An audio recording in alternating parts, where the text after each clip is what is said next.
Anyway, so enough Dark Souls. I mean, KSP involves lots and lots of failing as well, but it's slightly more fun.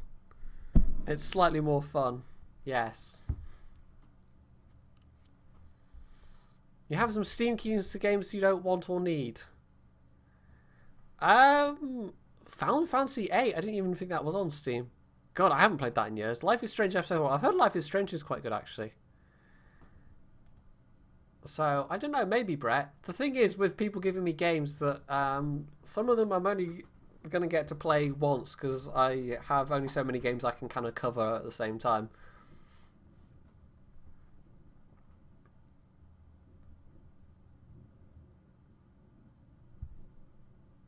Right, okay, so, here we are in Kerbal Space Program. It's much more relaxing. Much more relaxing. Oh, Final Fantasy 13. Wow. Well, you know, X is the Roman numeral for 5, right? Yeah, everyone knows that. I mean, obviously, duh. Right, okay. So, where we were at last time with KSP, and sorry if anyone was tuning in just for Dark Souls, but I'm afraid no, I am not sticking with that. I'm taking the executive decision. But basically, we were last time with KSP attempting to launch TOG into orbit to go and rescue Bob Kerman. But it didn't go quite according to plan. However, I have done a little bit of tweaking and I did a test run and I think we're basically ready to go. So there we go, TOG Rescuer Mark III. How's it showing Bob Kerman available? Wait, who's in orbit around the moon if Bob Kerman's available here? What? Super Serial Mark 1. Who is it that's... Is it... No, because we killed Bill, so Bob can't possibly be... Wait, there's Bill. Wait, is it Bob that we killed? It's Bob that we killed, but somehow he's been mysteriously resurrected by the game because reasons. Okay, so Bill's stuck around in orbit around them. I keep getting them mixed up. I always do, though. Bill and Bob. They're just too similar named. Also, I could maybe turn on music. I quite like the KSP music. Set that to like 30% maybe. There we go. Sometimes when I play KSP myself, I've got other stuff, well, like YouTube videos or whatever in the background. But anyway, hopefully this isn't too loud or anything. It shouldn't be. So for some reason, he's yeah.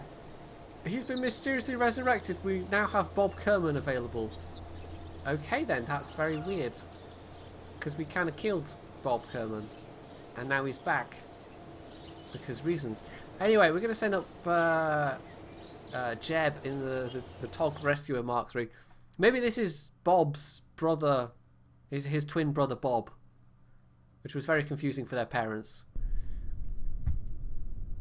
So, right, things that I've done. I actually changed the engine on the actual TOG itself, so we're no longer using a nuclear engine. We have, I had to put oxidizer back in the actual fuel tanks inside the TOG. We don't actually need these radiator panels anymore, but you know, it kind of looks like the actual things on the back of the TOG, so we're going to leave those for now. And otherwise, what was it, stage 4. Otherwise, I think I've basically set an ascent profile that lets me take off. So yeah, aimless Dark Souls, it's very different. I kind of gave up on that. That was just no, not doing that. Not doing Dark Souls. No. I can get why some people would find that appealing, but not me. That's not my kind of game at all. No prem shells. No, there's no prem shells, Jeebus, on this. So hopefully this ascent will go fairly smoothly. Now, my actual overall Delta V, I think, has gone down slightly because the nuclear rocket is a more efficient engine than this one, and the actual TOG itself is now heavier because it's got fuel inside. The tanks are now all the way in. Both have liquid fuel and oxidizer, where the nuclear engine only uses liquid fuel, so you can just empty those out, basically. But yeah, no, the FPS is struggling a bit, but that's because there's a lot of parts. Lots and lots of these panels, basically. And there are mods that let you weld things together to create single parts, so it simplifies it in terms of the in-game physics, which can help for lots and lots of multi-parted ships. But yeah, no, that's quite yeah, there's quite a lot there. So we should start. I don't know what I'd set this to actually. 12 kilometers. So we're just about to drop the first stage. We'll start turning at about 12 kilometers. I hope this is enough fuel. Like, the one thing that this design might now need more of is more fuel, because I don't know if this engine, it should be powerful enough, but we might need some extra boost on takeoff, basically.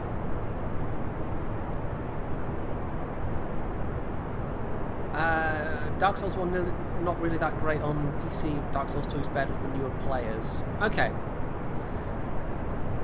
Well, Dark Souls is the one I was gifted, so yeah. Double TOG, it's the... Well, I kind of went off the design of the space battleship Yamato, which kind of had bridges coming out of both sides. So it's the space tank Togato or something. It's got turrets on the top and bottom, because it's space. You can do these things. However, it does render the wheels almost entirely cosmetic, as does the massive fin on the back.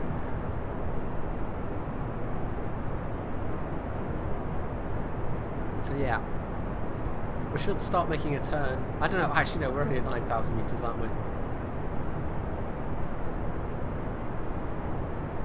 Okay, thanks for that, Brett. The space battleship Tomato. That would actually kind of work, wouldn't it? Very, very bad WNA on this thing. Also, how have we not... Okay, there we go. I just noticed that. How have we not dropped those tanks? It was just they were down to their last scrapings of fuel, that's why. Right. Oh, right. We're starting to turn. This is the part where if it's going to go wrong, it's going to go wrong. And it's going wrong. God damn it. I thought I had this figured out. This is the issue we had last time. It was just going for a spin. Maybe it'll recover. No, no, we're just kind of flying sideways now. We are actually wasting a bunch of fuel here. It might be able to recover. We'll give it a go. We won't give up on this launch just yet. If it starts wildly spinning after this, though, we probably will just have to abort. Right, this is going to be a pretty shonky orbit, but that's fine. If needs be, we can go and meet up with the fueler station and top up the tanks. And that way we'll have more than enough Delta V to get to the moon. Right, you look like you're going to flip back. Why are you trying to flip back? Right, we're definitely going to run out of fuel at this rate. No, there's literally no other mods than MechJeb on this Hebneb. Also, yeah, that sounds about right, Aimless. I kind of guessed it'd be rounded up to 60 euros. Which will make it slightly more expensive than it was on the NA server. Where it was about 54 euros, 56 euros, something like that. Right, what kind of a weird-ass... attitude is this we're flying at right now? Yeah, no, this isn't really working, is it? I thought we had this. I actually did a test flight, and I can't... What did I do on my test flight that was different than this?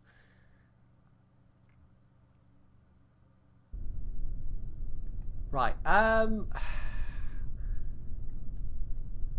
let's see... Try putting the altitude tone a little bit further up. We'll try limiting the throttle this time. I think that's what I did last time, actually. I limited the throttle, so we had a slower ascent. 75%.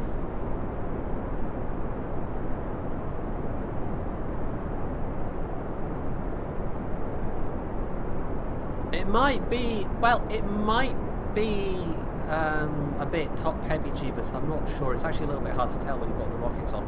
But we've also got full fuel tanks inside this thing.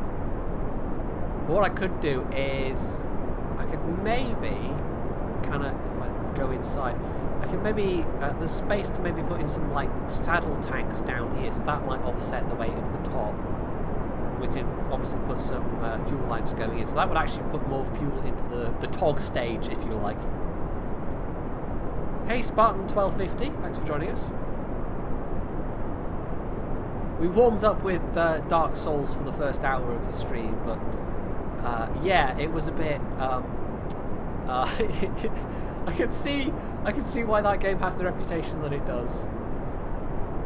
I did wonder if I was going to be able to stick with it, and as it turned out, I decided not to because it was not particularly my kind of cup of tea. I swear I did this off stream, but of course, naturally, having done it off stream, it's now going to misbehave.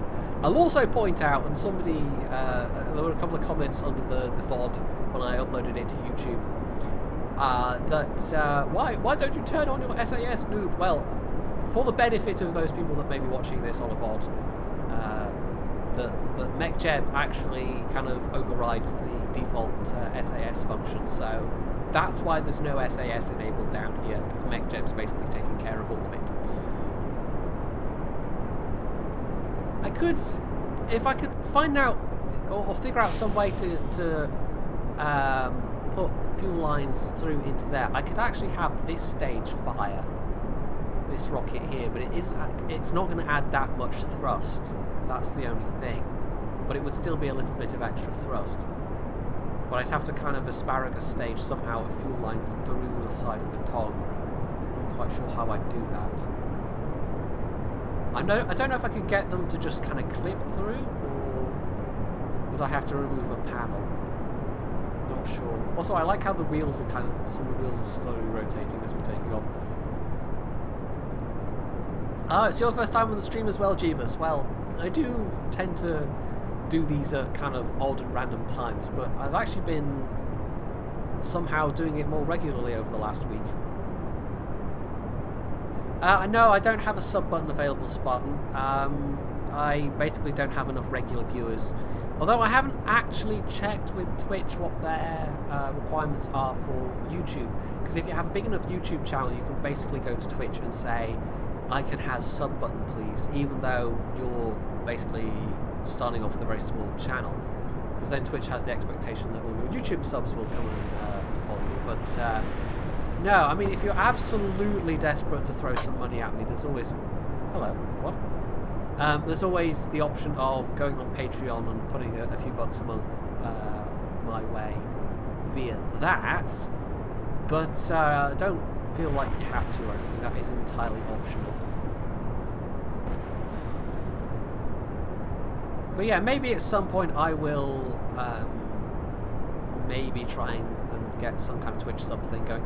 But the thing is also, I mean, I can only stream at 480p, and it feels a little bit like most people are kind of 720 or 1080p. So having a sub button enabled for what is not particularly high technical quality stream in terms of the actual resolution it's available at, I don't know, it feels a little bit cheeky maybe.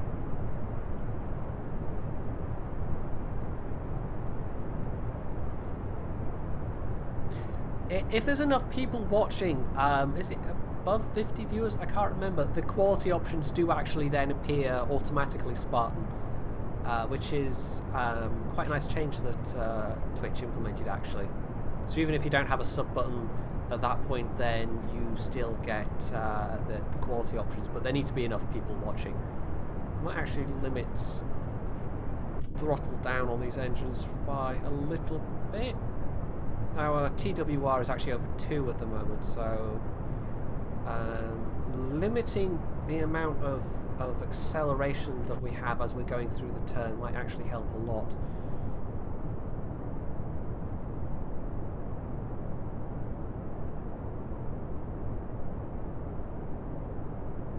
Right, so it should be starting to make... I think we are. I think it's quite limited in the amount of... I've told it not to make any sharp turns. I've limited the angle of attack to 3% basically.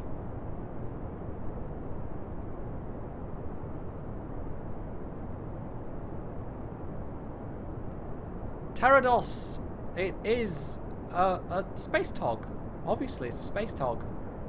I mean, what else would it be? I mean, okay, it's maybe, if you haven't played World of Tanks, you maybe aren't quite aware of what a TOG is. But one of the top rated images on Imgur a couple of days ago was actually the TOG-2, which was quite funny to see. A bunch of the comments underneath were going, that's the TOG from World of Tanks. And a bunch of the other comments were going, what the hell is one of those things? But it was quite funny to see a thing from World of Tanks make the front, you know, make the top images from Imgur.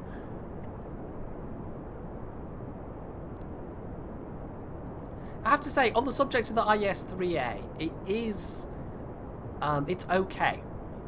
The biggest limiting factors for me were the fact that it's only got 3 crew slots, which as a premium is a bit disappointing, and it also feels kind of sluggish. But on the plus side, obviously it's got decent shell penetration for a tier 8 heavy, it's got very fast shell speed, and in all other regards, I mean, it's an IS-3 in terms of armour, so it's pretty good. But the thing is, the IS-6's armour is also pretty good, and it's got extra crew slots, it gets limited matchmaking, and the gun handling is basically the same between the two. So the IS-3A's gun is kind of derpy, whereas the IS-6, it has that derpy gun but limited matchmaking. But of course, it's got like 35 less average pen with its primary ammo, so... yeah, as to whether it's worth it, like, if you desperately need another heavy crew trainer, then I guess, sure, why not, but... okay, we're doing it, by the way. I think limiting the throttle was the trick that I forgot the first time round. But otherwise, yeah, I don't know. IS-3A, it seems okay, but if it's going to be $60, then I don't know if it's $60 okay. Right, 40 kilometers.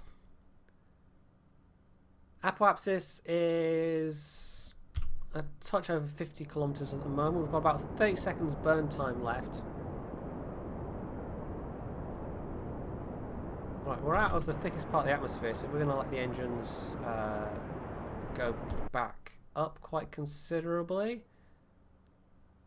That's nearly 60 kilometers. Now it's just a question of, do I have enough fuel? I will now remove the engine throttler entirely.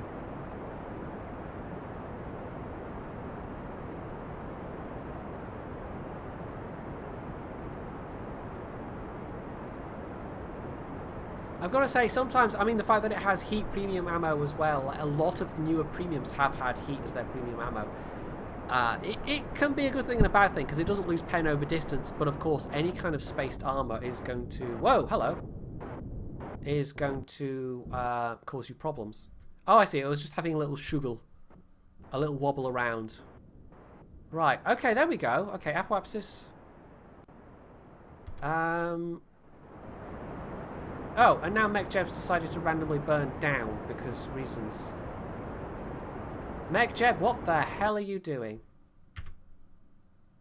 I hope we didn't burn off too much there. Right, that was weird. Don't know why MechJeb did that, but okay.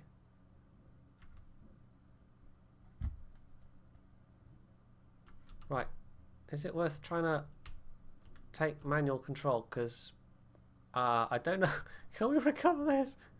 Right. I want to go prograde, I guess.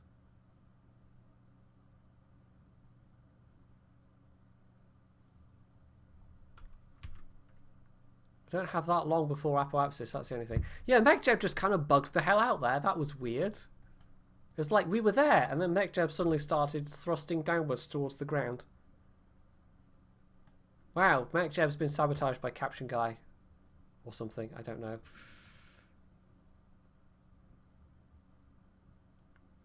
Oh, as I was above the red light, maybe. But it has kind of screwed up the ascent rather badly.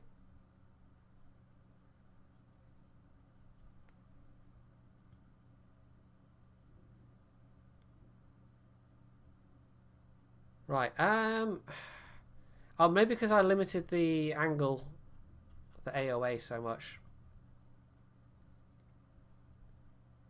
Yeah, I think you're right. Let's see if it can't correct. Probably not. I think we might need to relaunch. It was weird though. The actual apoapsis was bang on target, and now I don't quite know.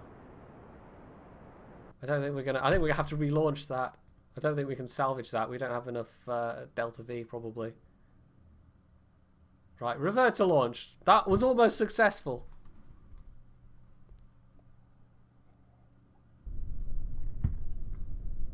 I think what I need to do is maybe I need to have MechJeb handle the launch up to that point, and then I need to where are we? I need to disengage the MechJeb autopilot and just set a thing manually and circularize the orbit myself, which I can manage to do. I can do that much.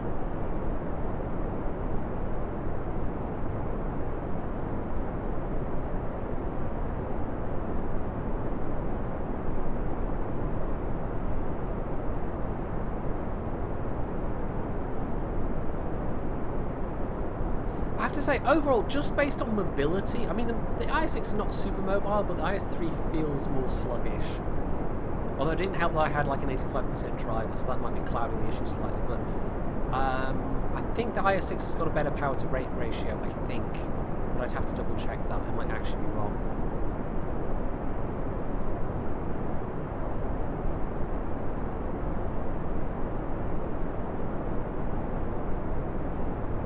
But anyway, yeah, as a tank, I mean, the IS-3 is not bad, but as a premium, I think the IS-6 might be more worthwhile.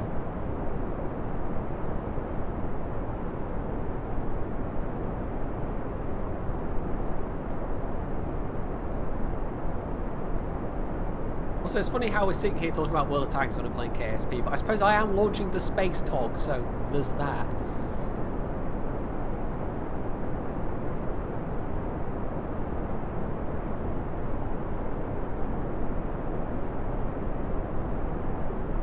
One thing I haven't actually tried is reverse side scraping in the IS-3. I haven't had a go at that yet, because obviously for regular side scraping you've got the pike nose working against you, but you kind of have armoured, angled even armour working against you in the IS-6 as well. So I think the rear armour also of the IS-6 kind of makes it bad for reverse side scraping. So the IS-3A actually might just be better at side scraping generally because it can reverse side scrape, whereas the IS-6 it kind of can't.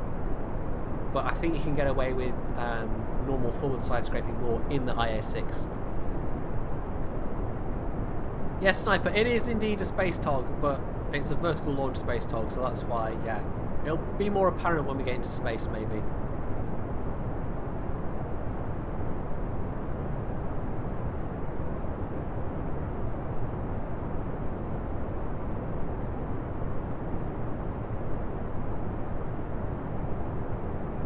I think it was the fact I'd limited the angle of attack so sharply last time. I've made it a bit less sharp this time, but we'll see how it goes.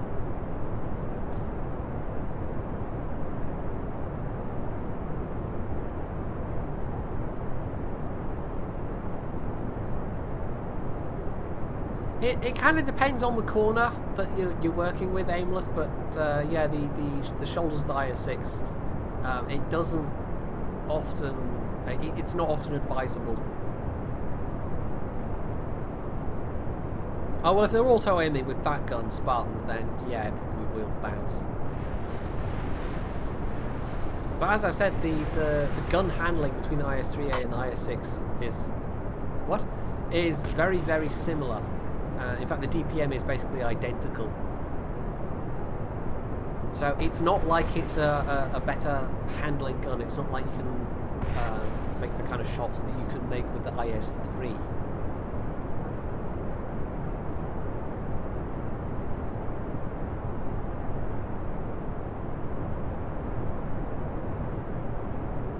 Yeah, Brett, it's it's funny. They can buff tanks, but they can't buff teams. I actually had the experience on Friday. I played a bunch of warships, and I got suckered into the trap of, you know, just one more game.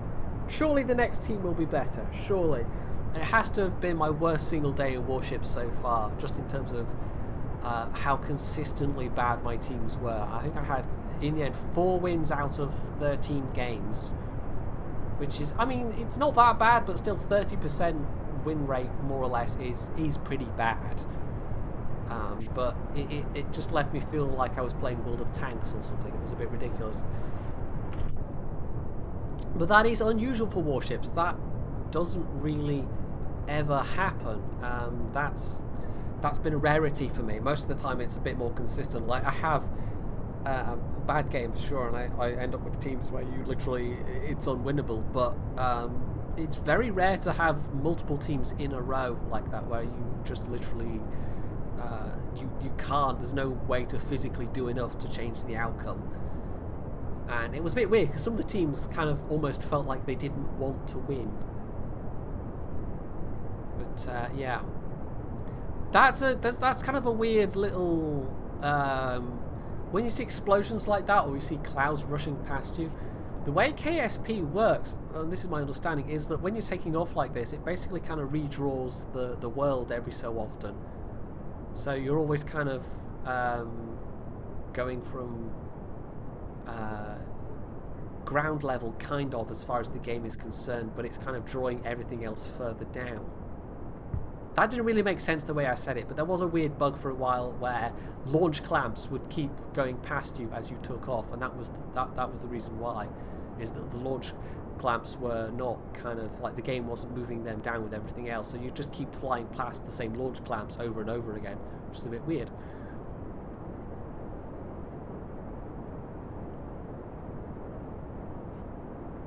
As far as battleships go, Spartan, I'm actually at the tier 8 Japanese, the Amagi, or the Amagi. Still not quite sure how you say that. I actually just yesterday, I unlocked the 3rd hull, and I think I actually bought it as well. So it's nice to have the greatly upgraded anti-aircraft capabilities. But I don't get the extra gun range until I've gotten the gun mod, which comes off the 3rd hull, and that's I basically free XP'd the gun mod, but I don't have enough credits to just buy it. And it's been a bit weird because you go off the Fuso and the Nagato, which actually have better range than the Yamagi, even when it's fully upgraded. So it's been slightly, like, it is an adjustment when you get to. It's still a good range, but yeah, it's been a little bit awkward in some ways. Right.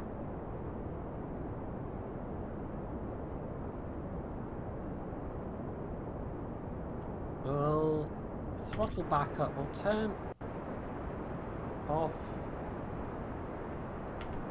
We'll turn off the limit AOA thing fairly soon. We'll see if it can't get it to just hit the curve.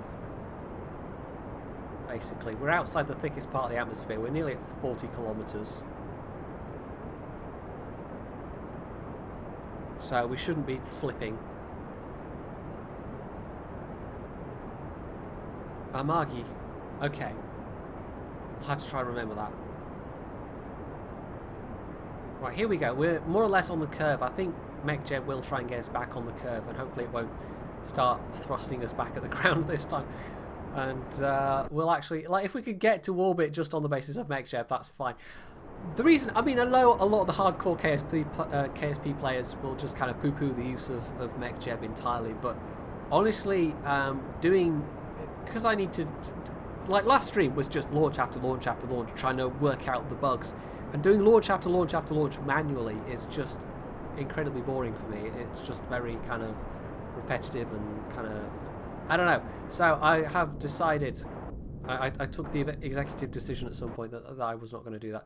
Right, okay. We're going to disengage the autopilot just before it starts going crazy and thrusting us back at the ground. We're going to set ourselves prograde. We're going to use the... also, I've just noticed that's hiding behind the chat. Maneuver planner? Yes, no, maneuver planner, okay.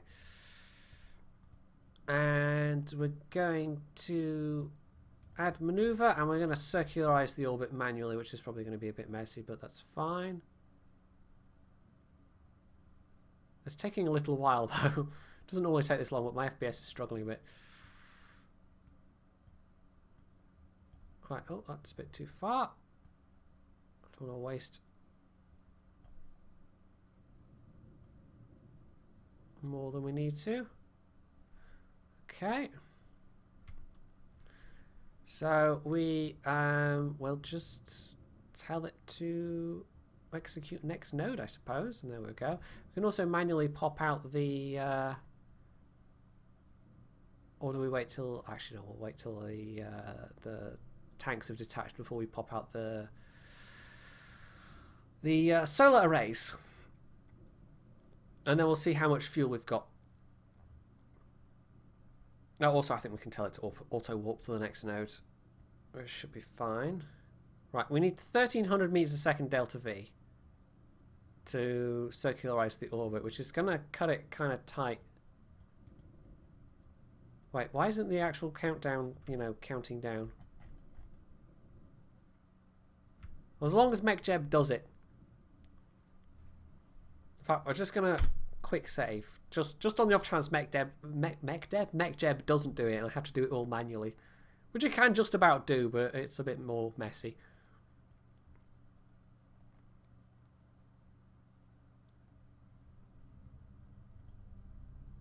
I wonder if it's not auto-warping because we were still technically inside the atmosphere. Right, we're over 70k now. We should be able to circularize. It should be fine. No, it doesn't want to auto-warp. Maybe because we're just relatively close. Okay, here we go.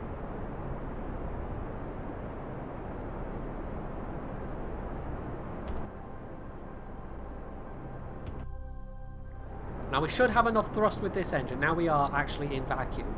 So these are going to detach. And hopefully this is fine. Hopefully. Right, 5 seconds burn time. We're about to detach the main ascent stage tanks.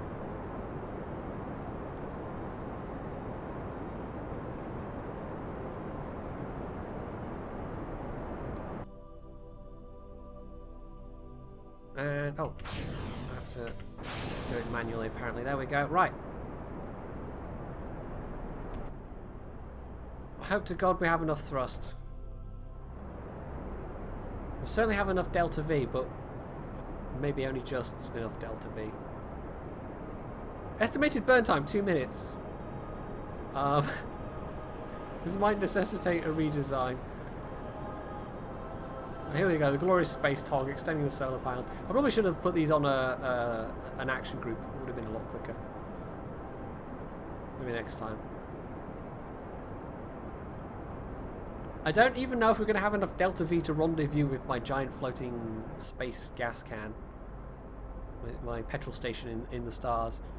Right, I don't know that we have enough thrust. I don't know that we have enough thrust here. It's trying. MechJeb is trying his best. It does look beautiful though. Look at that. The Space TOG. Look at the Space TOG. I could actually extend the radiator panels as well, but we don't need to. They're pretty big actually.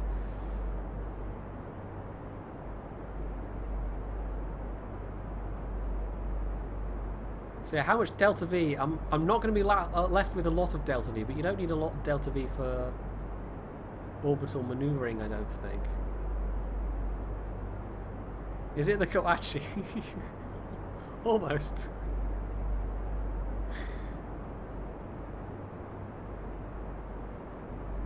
Right, we're nearly a minute past the nodes, and MechJeb's trying, but I just don't think we have enough thrust. I mean, we didn't have enough thrust with the nuclear engine, and I replaced it with an LVT-45, but I still don't think we have enough thrust. Maybe I should have used an LVT-30, which has a bit more thrust, but not a huge amount more. Maybe I just need, like, twin engines on the back of this thing. Maybe one engine's not enough. Maybe it is the ultimate KSP solution of just more engines.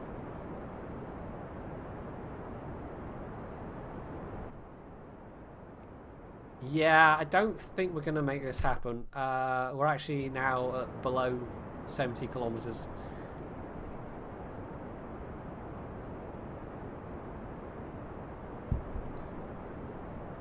So we have the ascent profile more or less sorted out, but we just need more oomph.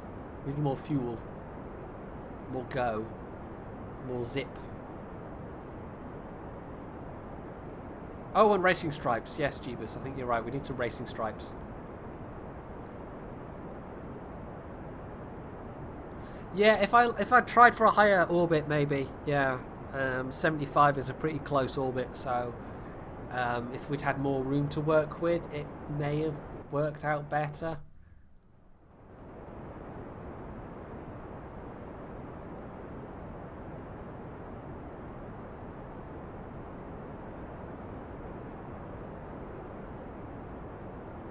I mean, we do have basically just about orbital speeds, but we don't have the height at this point.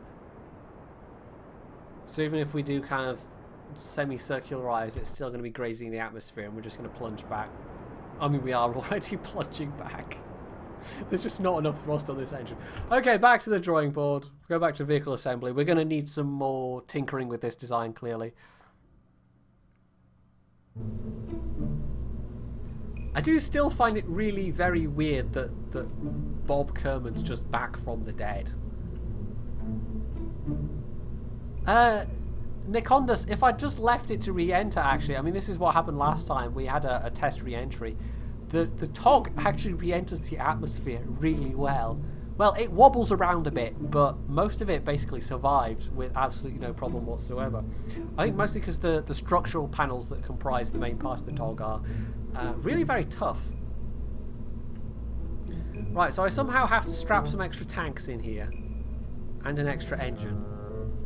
Right, the engine shouldn't be too difficult, actually, so what we'll do is we'll take that off for now.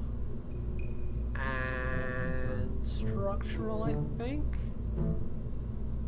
We get a bi-adapter. Now, I think... Oh, that's actually quite big.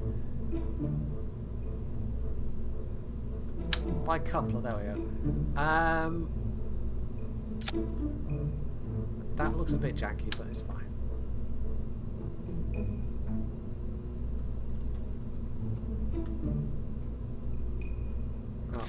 I'm going to have to drop that engine back in there because I didn't want to go back into place. I'll try and pair the Reliance.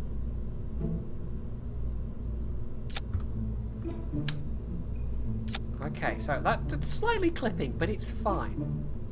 So we have extra engine power.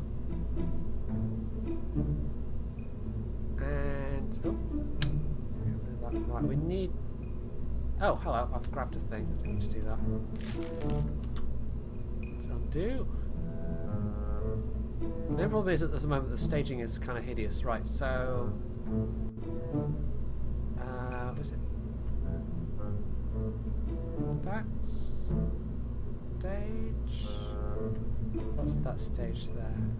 Okay, that's that stage, so we need to add... that stage. So, right, the other thing we were going to do is put some more fuel tanks inside and maybe try and kind of asparagus stage the whole thing so we have all engines firing.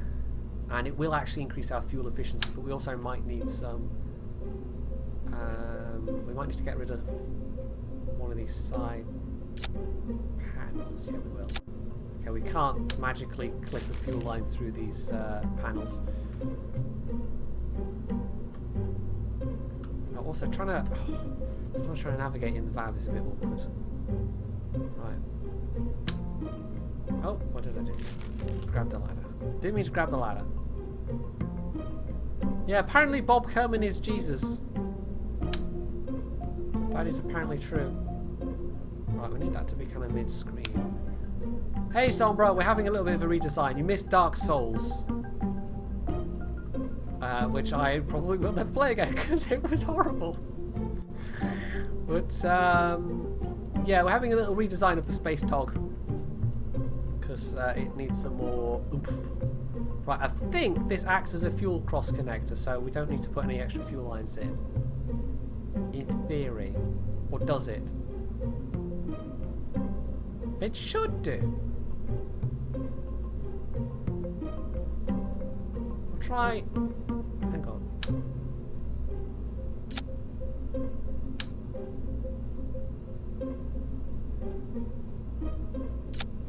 Ha, no, maybe we do need some fuel lines, which makes that really awkward. Okay, maybe I can't use a bicoupler there then.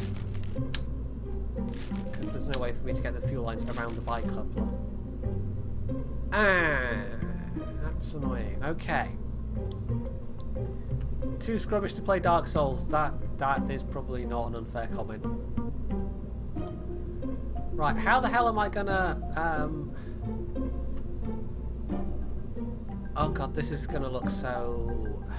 Right, we're gonna steal that fuel tank out there. And I can't steal that fuel tank because that's got some structural bits coming off of it. So this is the part where KSP gets super awkward, where you're trying to bodge an existing design to be less rubbish. Right, do these 360, 440. I don't think they carry any more than no.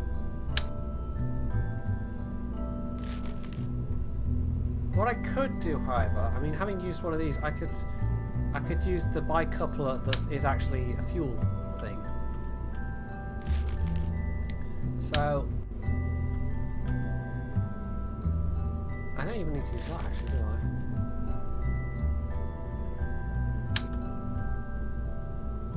Right, if I put that there, and then I put the... Where's the bicoupler gone? There. So that gives me... Okay, that gives me the space for 2 engines. And I don't have to do any bodging with fuel lines inside. We might... Oh god, how am I going to do this? Right, let's sort out let's put the engines on. Okay, also save it as well.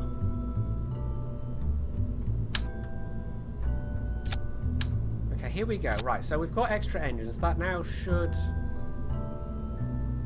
If I stage them correctly... Should be correctly staged. Okay, that's now showing up on my Delta V stats.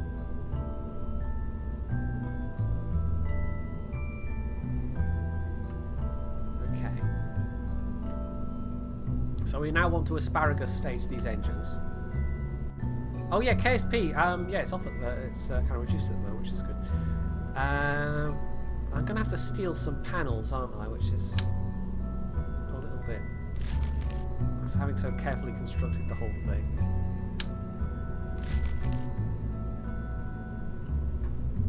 Right, fuel lines. In fact, what I could do, having well, I don't know why that's suddenly highlighted. It's really actually annoying. I'll replace that. No, no, if I replace that, it's still highlighted.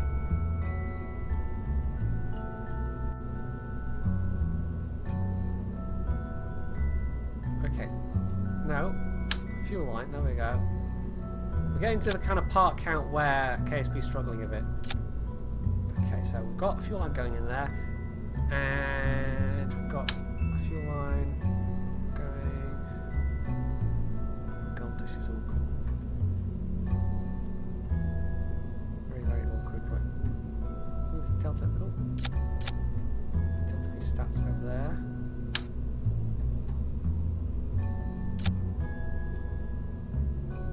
Okay, so that's leading into there, so we can actually stage these engines with the main engines. So it's no longer. Where are we? So yeah, no, it still would be. Right, the 4th group. Okay, so that improves our overall fuel efficiency, but because we're using now 2 engines in place of 1 engine there, the actual Delta V has gone down because, of course, we're burning more fuel. So we need some more fuel tanks inside the TOG, and we need some more booster engines to get it off the platform, basically. So, yeah, this is... yeah, this is not at all getting ridiculously complicated, or ridiculous, or complicatedly ridiculous, or any of those above things. Right, can we... I kind of want extra fuel tanks to be near the bottom. Although, having taken away a side panel, we could somehow squeeze some drop tanks in. I don't know that we could though. Right, how are we going to do this? The problem is we're trying to do it kind of, we're squeezing everything inside and it's all very awkward.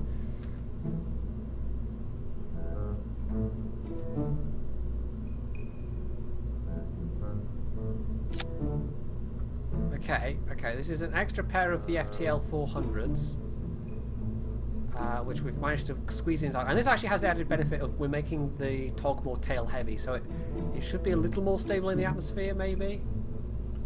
Right, why can't you let me zoom in any more than that? I don't know. Right. Well, the question is, are they actually attached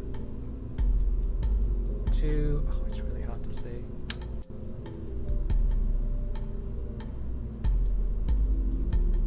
Right, no, they are attached radially to those tanks, so that's fine. We don't mind if they clip the bottom tanks a bit. Although, sadly, that kind of part clipping doesn't actually do anything, it doesn't kind of automatically connect the fuel tanks. So we want that to go into that.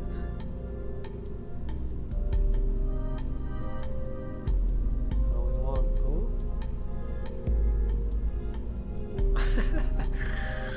Oh, this is such a bodge job. This is such a bodge job. Right, we want that to go into that. Okay, so I've added extra fuel, but I think we need some more external fuel as well. Oh, struts also, yes, that's probably a good plan, is to have some extra struts.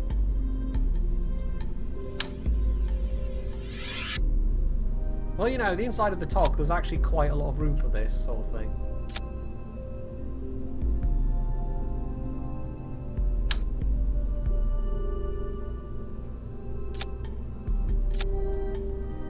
We did have some more struts inside it before, didn't we? But we kind of removed that part. We ended up taking some of those out. Right, let's down a little bit.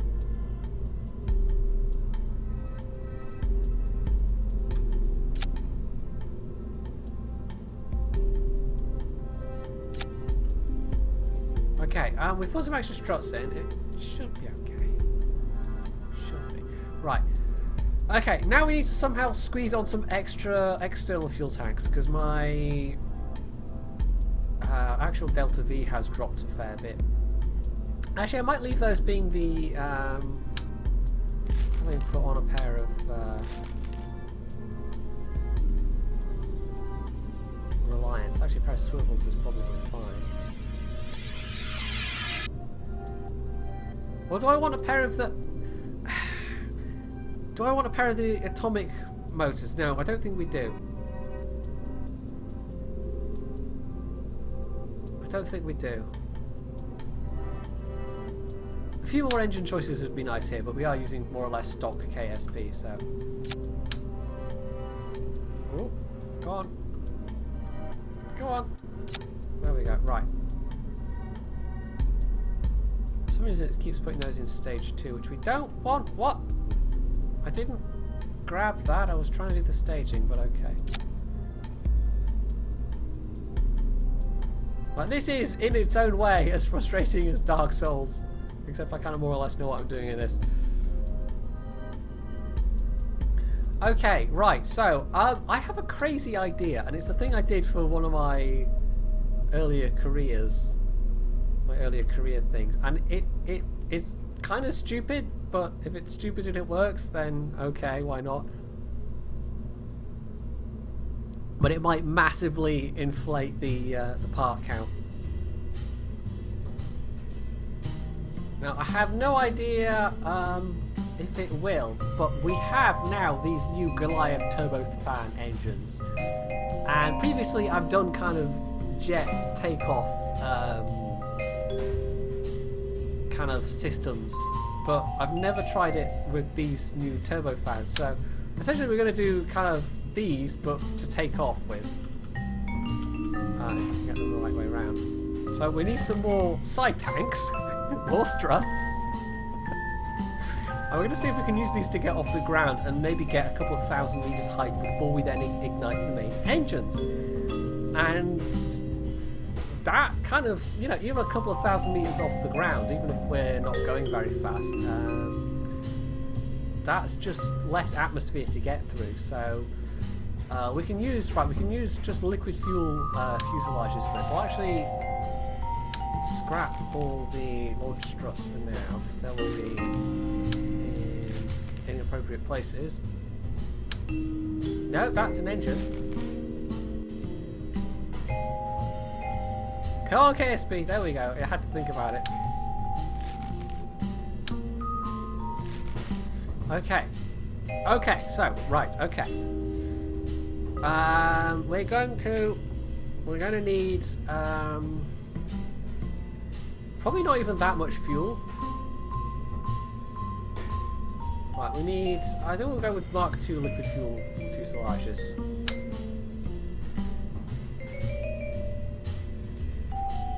And where will we mount them? Well, we need, obviously, mountings first. So we'll add radial decouplers, I guess. Now, the problem we're trying to mount them there directly is, yeah, that's going to be an issue.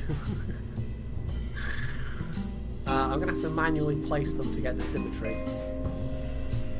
Because otherwise it's doing the symmetry but within the panels themselves rather than as it would on a tank. So it's going to be a little bit tricky.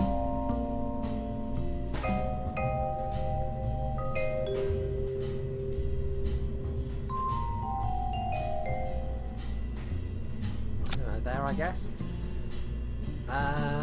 Now I don't know if this is going to be enough fuel enough thrust to get off the launch pad, but this is an experiment. We'll see if this works.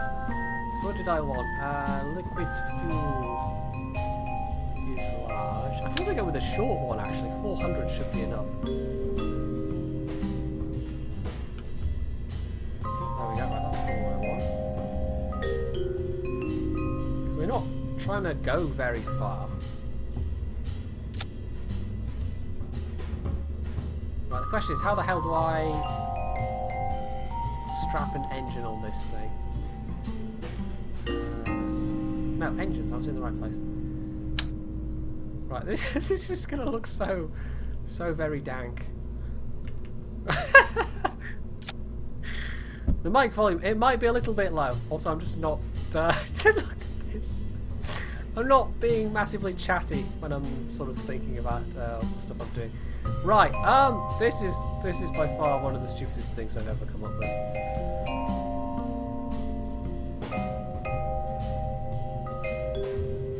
And where's that stage that's pointed there for some reason?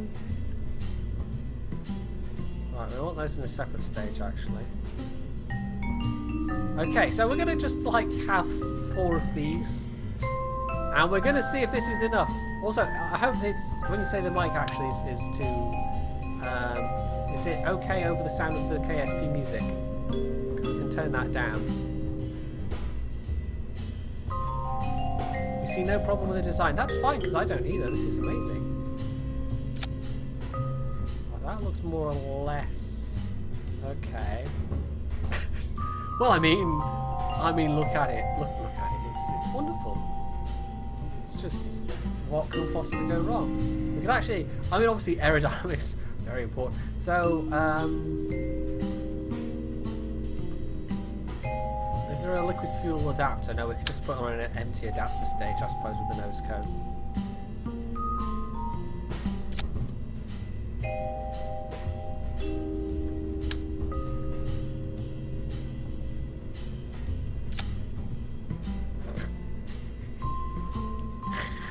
Oh, it's fine. It's fine though. It'll work. It'll definitely work. There we go. It's very important because it has to be aerodynamic. Well, that's true, Captain Bishop. Okay, I will turn down the KSP music then.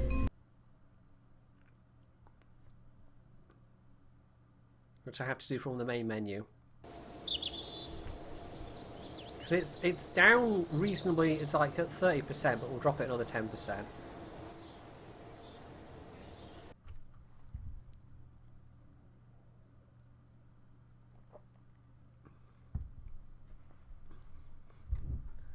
It's a little hard for me to tell, just, you know, on my end. Right, so we're going to do jet-assisted takeoff, which I've never tried with these bigger engines. I've only tried it with smaller rockets with smaller engines.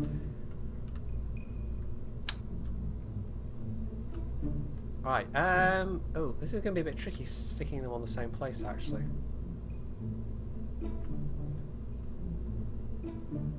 Sort of there-ish. Might need to be a little bit higher.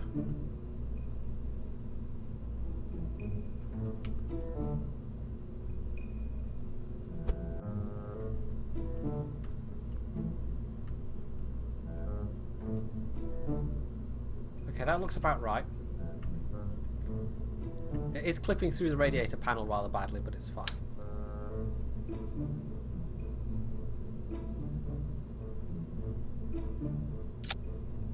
We might be taking the whole add more engines thing to slight extremes here, but it's fine. Oh, that's not what I meant to do.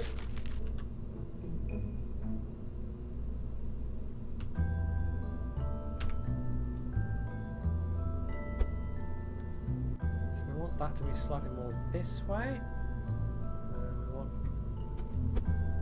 this to be slightly more this way. I mean, they're slightly clipped inside each other, but oh, actually, there's more of a gap on this side, isn't there? There needs to be more of a gap between them.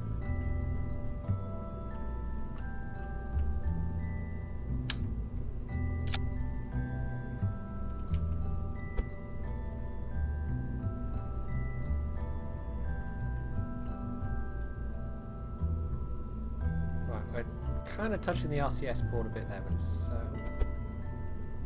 Actually, I think that's in the same location there already, so... No, that's still not far over enough. We might need to remove these RCS boards.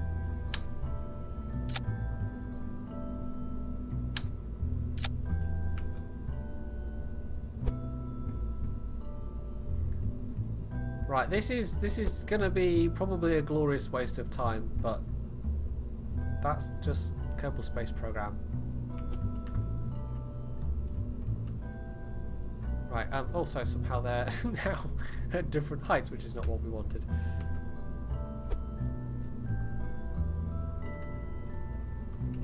Okay, so that's 4.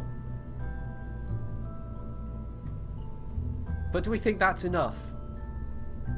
Do we think that's enough engines on my glorious, complete, not silly thing? Yeah. I don't know. I feel like we need some more engines on the sides as well. So, we're going to copy paste the same assembly. I'm going to put 2 on the side boosters. Oh, if I can get the right thing.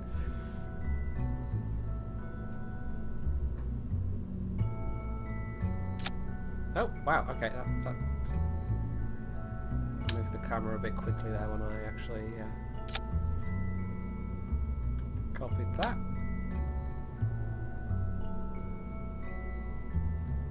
Well, I mean, this can't possibly go wrong. If this is what it takes to get a TOG into space, then by gum, this is what we're going to do.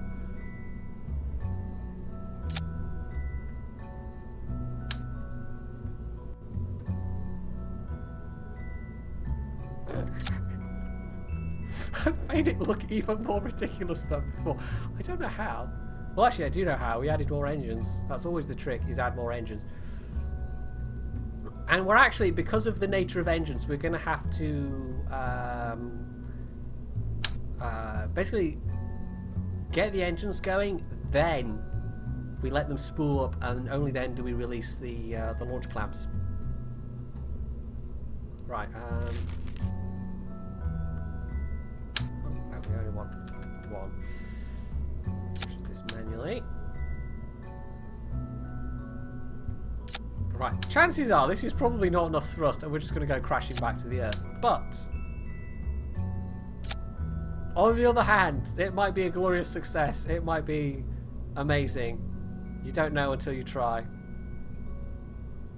Right, we've got one pilot, that's fine. Because we need a rescue, we need a seat left for Bill.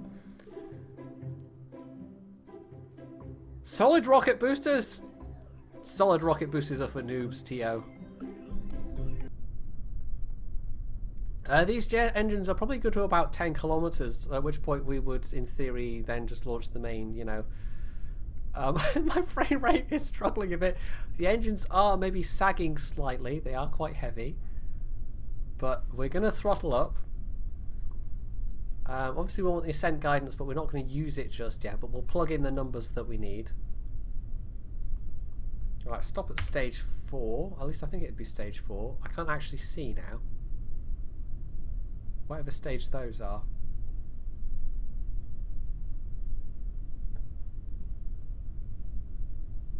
Oh, also it's put... Oh, okay.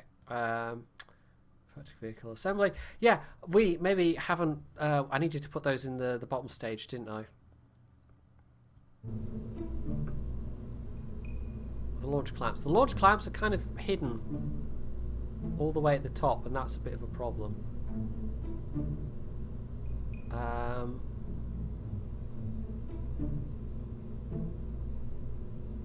Oh, here we go. You can kind of...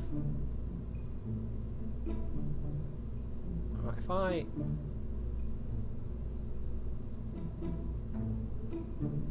That's useful information that you can kind of click and drag with the staging.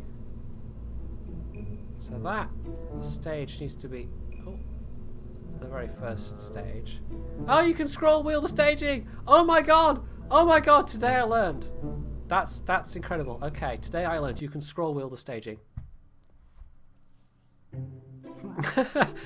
Yeah, we don't need struts. Seriously though, how did I not know that? You could scroll the staging. That's incredibly useful. Okay, you can't do it. You can only do it in the VAB, but still. Right. Oh no, not engage autopilot. We're not doing that yet. Right. Stop at stage 4. I think that's still correct. And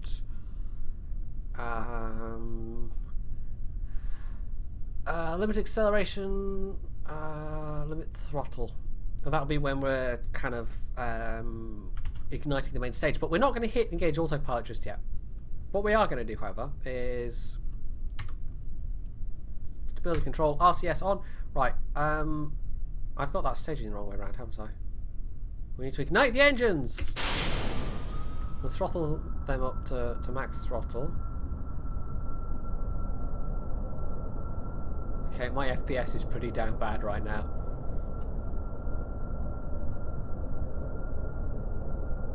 Okay, they're all spooling up. They've got a max thrust of something like 300 kilonewtons each. Jet engine boosters, what can possibly go wrong?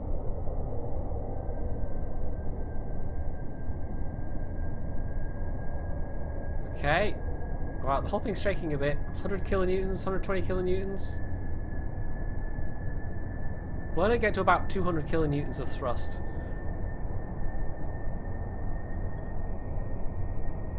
And then we'll release the launch clamps.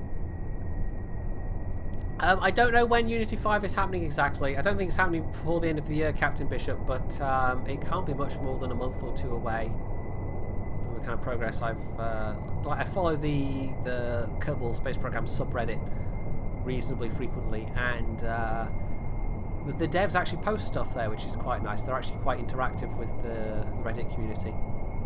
Right, 200 kilonewtons, we're just about there. We're actually, wow, these are really fuel thirsty. I thought they'd be more than enough fuel, but we don't have to get very far with these. No, that's not enough. That's not enough. Okay, we need to maybe get them up to... We need the max spool. We need to really spool them up as far as they'll go.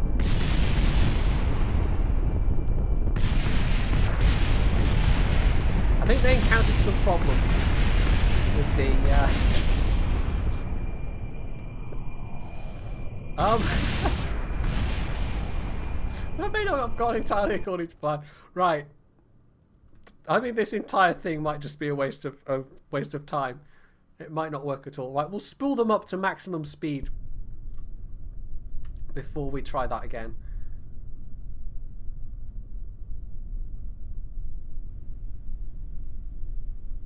We might need to be scrubs. We might actually need to use some SRBs or something.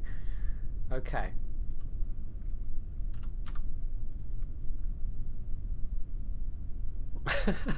"10 out of 10 would explode again."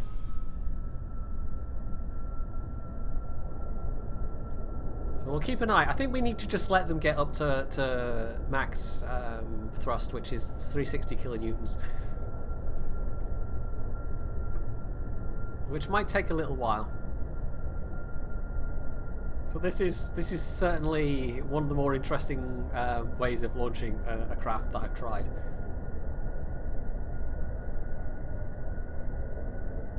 According to MechJeb, though, we have a whopping 9,000 meters a second of delta V at the moment, so, you know.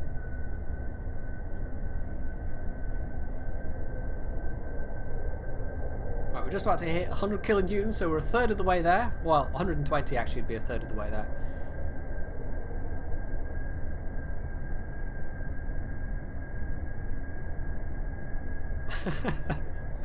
Look at it, though. I mean... Yeah,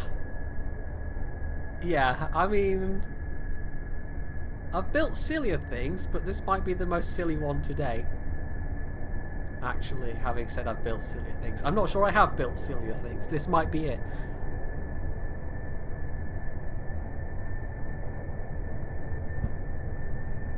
"130 kilonewtons.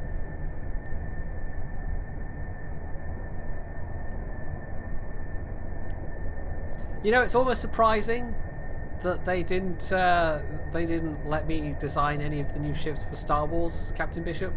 It's almost surprising.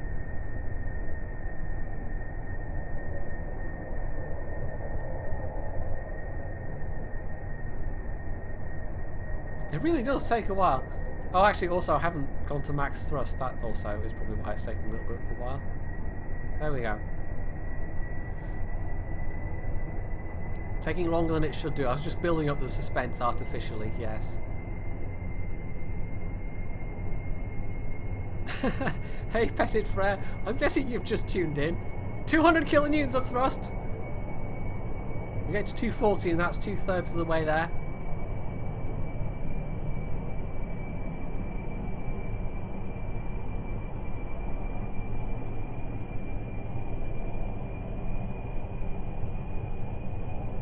$230 kilonewtons. Yeah, at the moment we're creating a hell of a downdraft with this thing. 240 kilonewtons. Maybe we did need some struts because at the moment they're actually starting to push inwards towards the thing.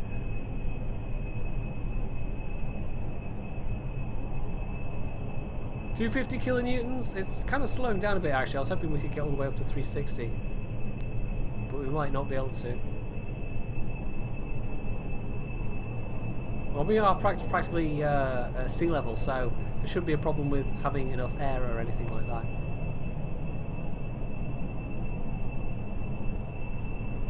$255. It really has slowed down now. 256. The world's most powerful hairdryer. 257. 259. There's 260. I mean, we can get more thrust out of these engines, but we seem to have just about leveled off. 261, 262. It's going up very slowly now. Right, we're going to hit spacebar. It's going to explode again, isn't it? I think we're going to need SRBs. I think this is probably a non-starter.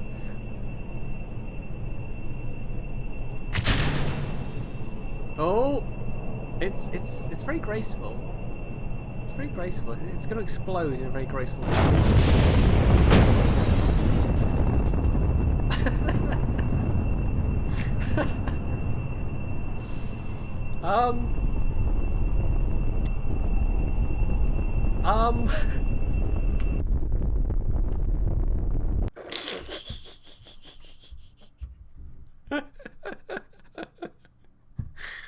Well, I mean, what could go wrong? You know, actually, I am going to try one last thing.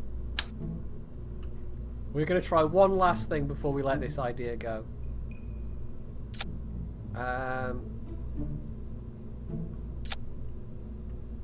Which is A, a buttload of struts, and B, more engines!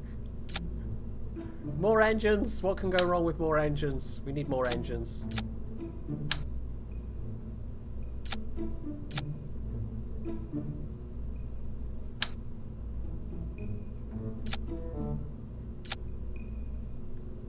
This is, I mean, this is just, I don't know. Madness is what it is. We're going to stick more engines on the side, the kind of side sponson ones, because there's not really room on the middle ones. Nope. Right, with this many parts, yeah, it does struggle a bit. You have to be careful when you're placing things like struts. Okay, I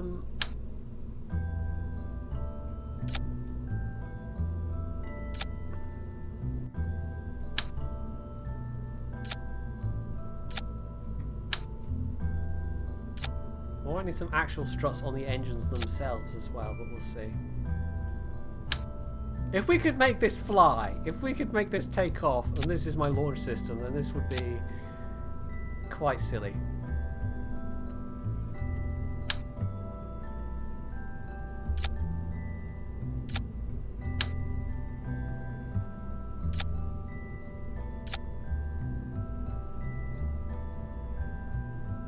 Afterburning jet engines. Maybe that's, I should put some put some extra ones on the side, but of a different type. So what we're going to do for this, we're actually going to put liquid fuel in these top sections, because they'll have more, it does add more weight, but you know, we'll be adding more engines as well. Ooh. Okay, I'll save that. Right, engines, what have we got available in terms of like afterburning engines and such like? Well, we've actually got space on, having put struts there, we've actually got space where we could potentially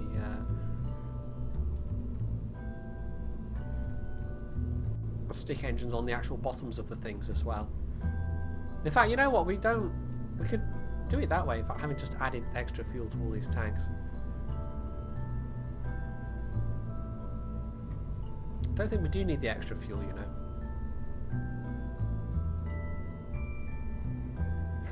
Oh, right, it does kind of behave a little bit oddly sometimes when you're right-clicking. Anyway, right, we have an afterburning turbofan, or a ramjet engine. That gives 130 max. Basic jet engines we don't want. We could use Rapier engines, but we aren't going to use those. We'll try some of the afterburning turbofans, and we'll put them in the afterburning mode.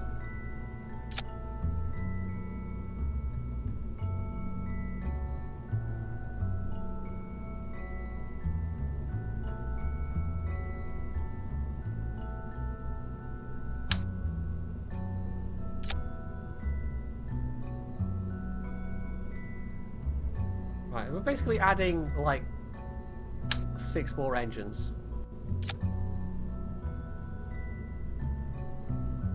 Oh, hello, where's it added that one? Up there for some reason. Oh. I want to actually drag the engine itself down. There we go.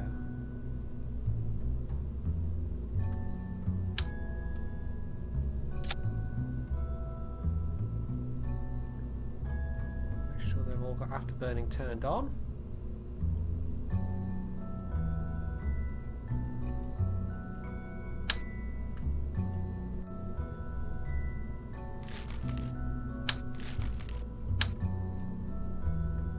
It's not doing my parts count any favours, and it's definitely not doing my FPS any favours.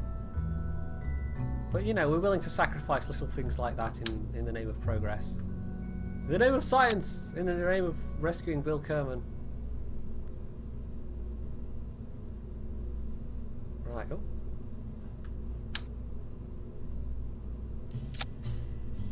Now, we might actually need more air intakes.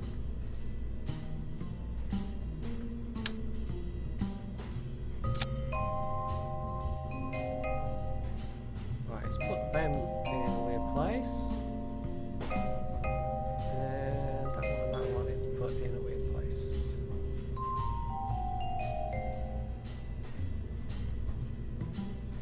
This might actually hold a record for the most number of engines I've ever put on a single craft.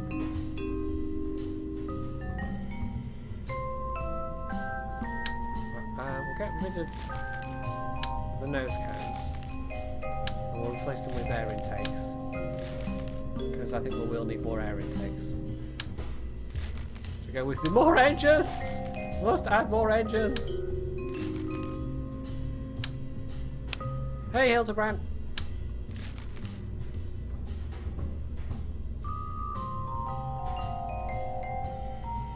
Blend together various components. Was he using a mod? Because there are mods that let you kind of weld things together so that in terms of physics they act as actual single units. And it simplifies large crafts and basically reduces... yeah, no, I don't think we need an engine precooler. It simplifies things, basically. Right, circular air intake, I guess?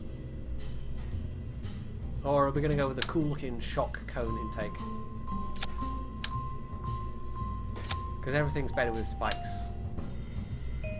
Or something.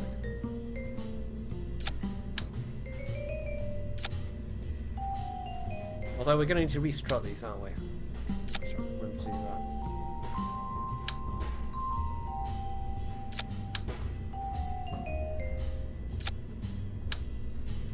Oh, almost clicked the wrong part there.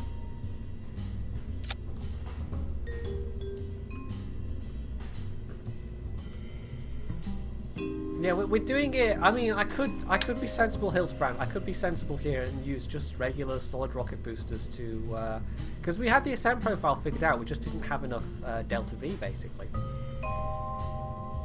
But instead, you know, getting a TOG into space demands something more than doing it the sensible way. So instead, you see the monstrosity before you. We're attempting to launch it with jet engines as the first stage, essentially. Because what could possibly go wrong with that?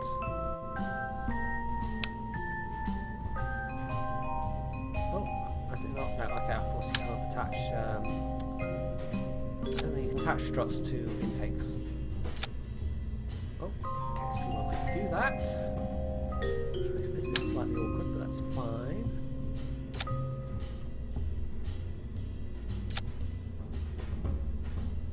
Hello, what? What's happened there?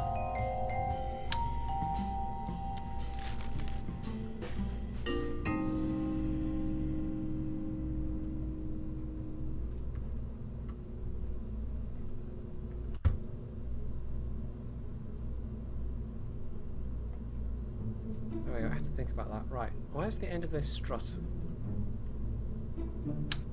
There is the end of that strut.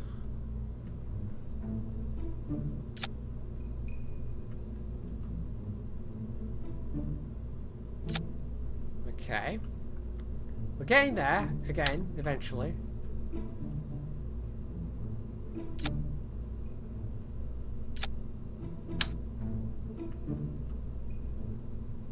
I think at this point, I hope that you're all as curious as I am to see whether this thing can actually be made to fly. Because if it can, if it works, it'll be glorious.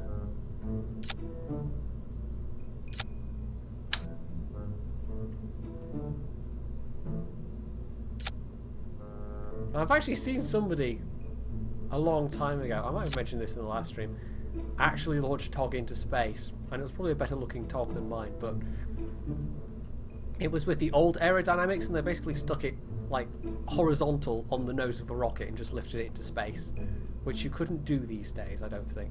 Anyway, right, I hope to hell we've got all the staging correct. We're going to launch this, we're going to see what happens. Struts, if you jettison a part that's strutted in, Brett, it basically kind of automatically breaks the struts. So you don't need to worry on that count. Why the wheels? Because it's a TOG. And you can't have tracks, unfortunately. At least not in the stock game. Right.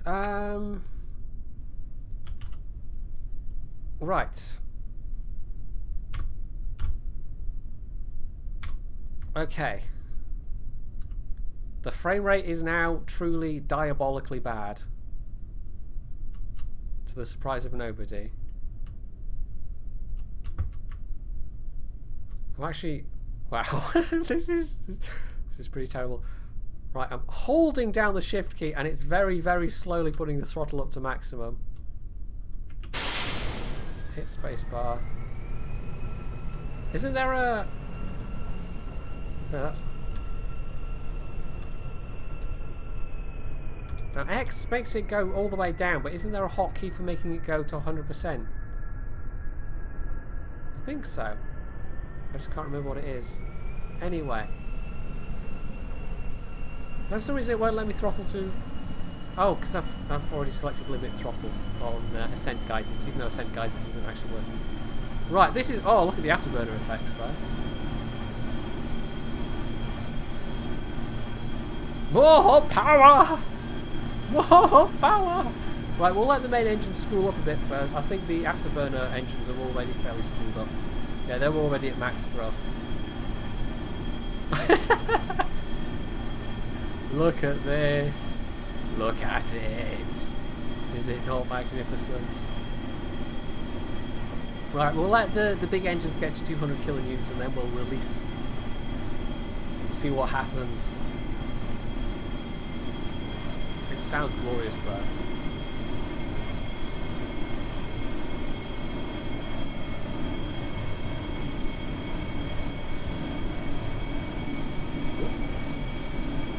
I might actually just screenshot this. Oh, hello. Oh, we flamed out. Why did we flame out? Oh, I've done a thing there. Press the wrong button.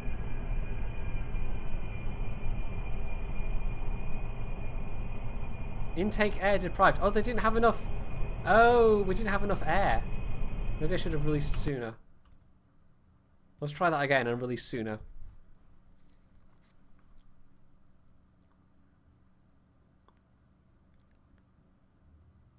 Well, I did add, basically, I mean, these things, the big engines are their own intakes, basically, but I added shock cones for each of the Panther engines. But I don't know how much each of them needs, to be honest.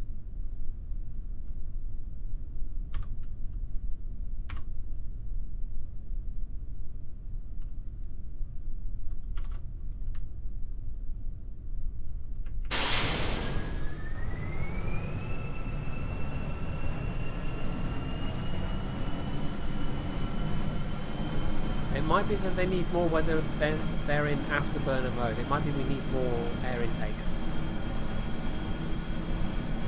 Let the big engines spool up first. I could do. I'd need to... Oh, that would be really fiddly in terms of the staging there.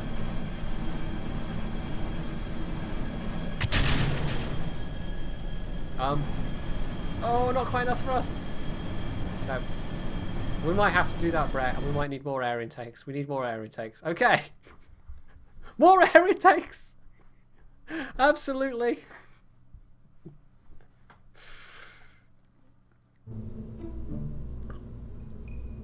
I should probably just give up trying to make this work, but I'm determined, damn it. I am determined. I'm a determined man, right? Don't we have radial intakes? Are they not a thing that comes with the stock?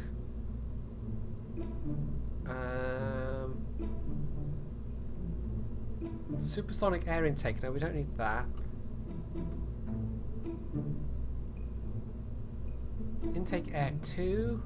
What one did I use? The shock cones. They've got intake air 2, circular. Shock cone, intake air 2.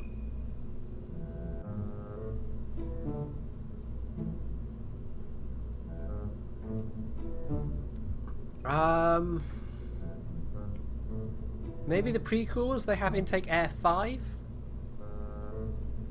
Do we do that, maybe?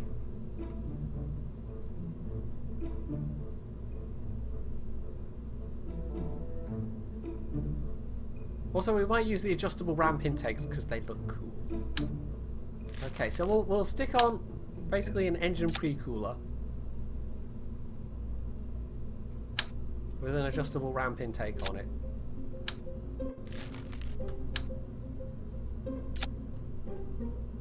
Because this doesn't look at all silly.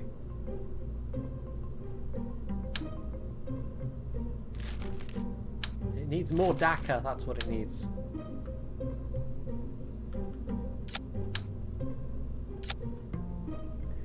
I think it's B9 Aerospace. It gives you basically radial mountable air intakes, but sadly that's not...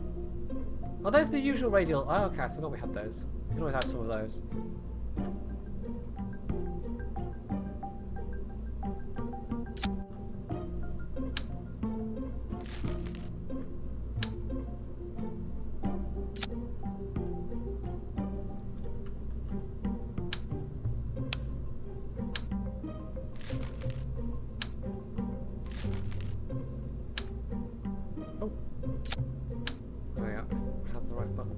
There. Yeah, there are actually, they're not, I'm thinking of the kind of long ones, but no, there's still these ones, okay. Which give an extra 2 intake air.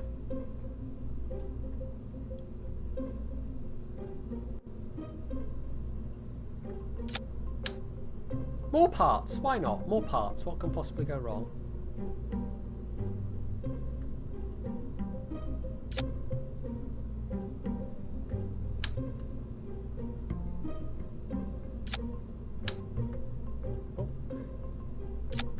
Holding down the Alt key too early.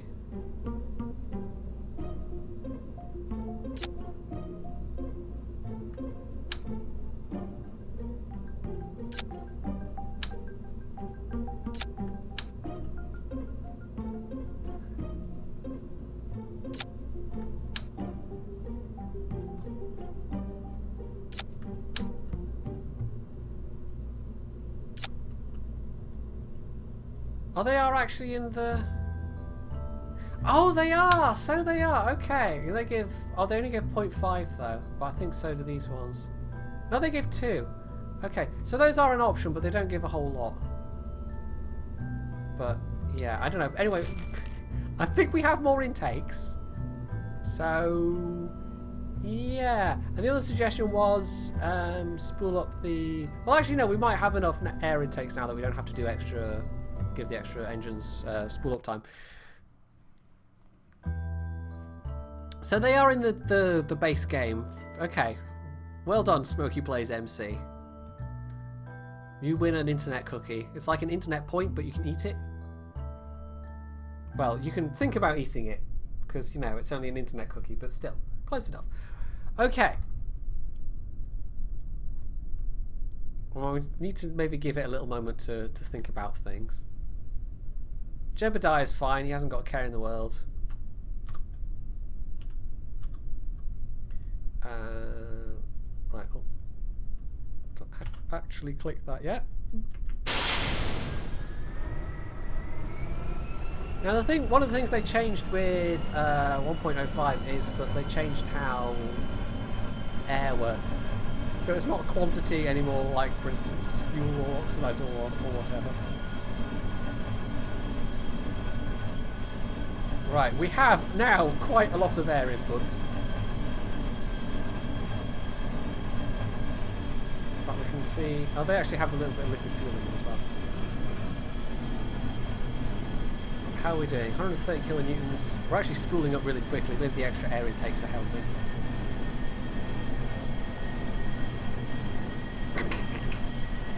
I mean, we've got a lot of thrust, but it's now a very heavy machine, so I don't know.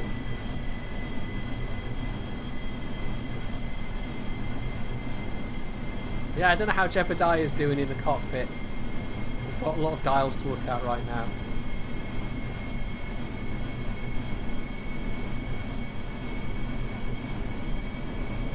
Right, fuel flow's fine. We're above 200 kilonewtons. We're going to wait till we get to about 250. We should have enough air intakes to deal with the increased requirements.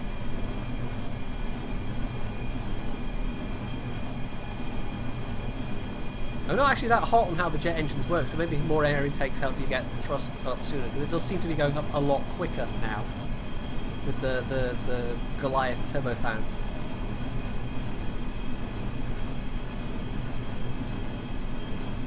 Okay, 260. Do we feel ready, chat? Let's do this. Oh! Oh! Oh! I mean, we're sinking, but we're sinking slowly. Oh, and then the turbofans flamed out.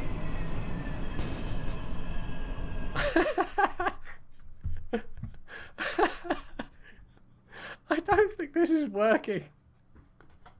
Well, that's very artistic.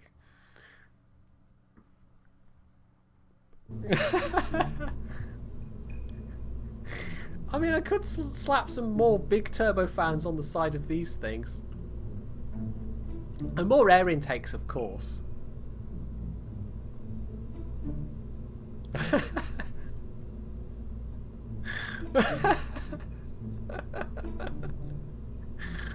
Oh, good lord.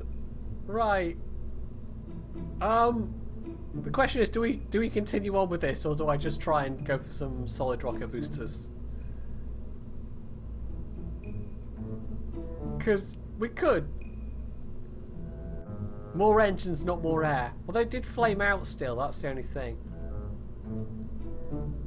But we could maybe stick some more big engines on the side. Right, they're about 4.5 tons each, so they're adding quite a lot of weight, but they're also adding quite a lot of thrust.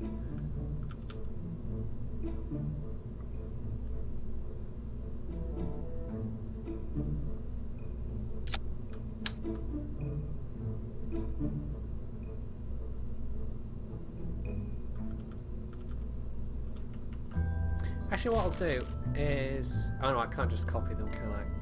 Because it'll look a bit... Right, I'll try and centre it. If I try and place it on some...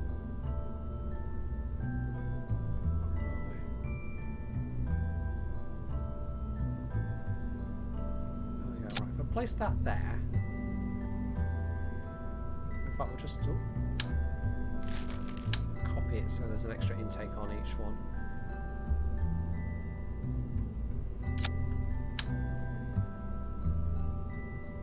More engines! Oh, what have I done there?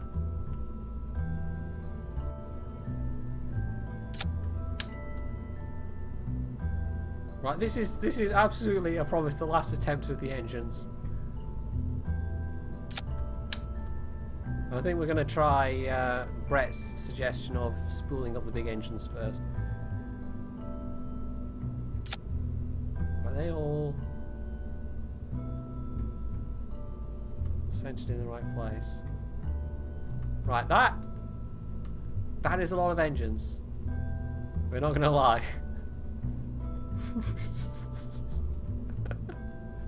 Okay, so we need a separate group for all the turbofans, basically.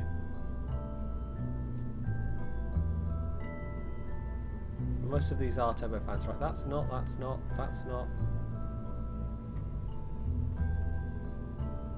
is.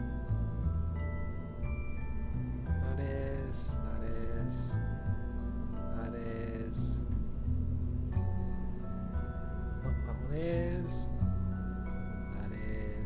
And that is. So this should be all of the turbofans. All of the turbofans. Oh, I tell you what else I'm going to do. Oh, also, how have I renamed this? I don't know.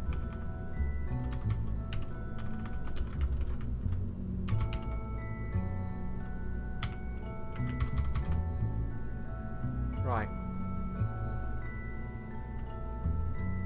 What was I going to... Oh, yeah.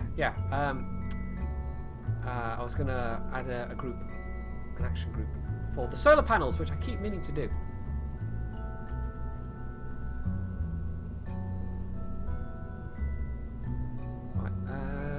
solar panels on that side, but solar panels there.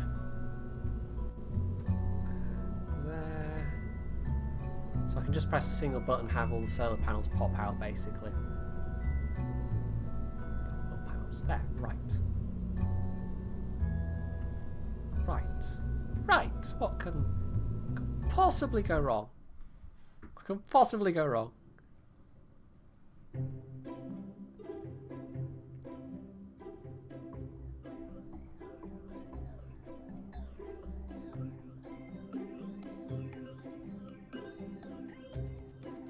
It's really having to think about it.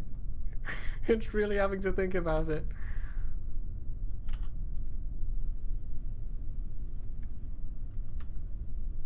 Right, we'll throttle up the. There we go. Right, we'll let the big one spool up first. There should be more than enough intake air. And they're actually spooling up really quite quickly because they have got a lot of intake air. I guess that's how it works. Intake air helps you spool up your engines faster.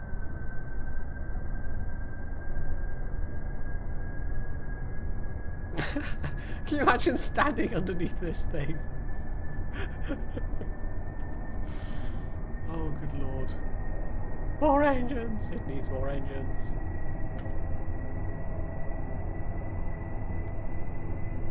That is quite impressively ridiculous. I didn't light all of them, did I not?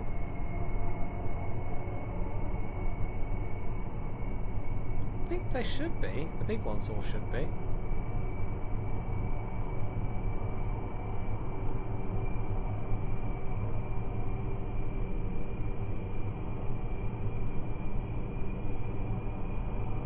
Right, we'll wait till they get to about... Oh, I don't know, we'll see if we can get up to 300 kilonewtons.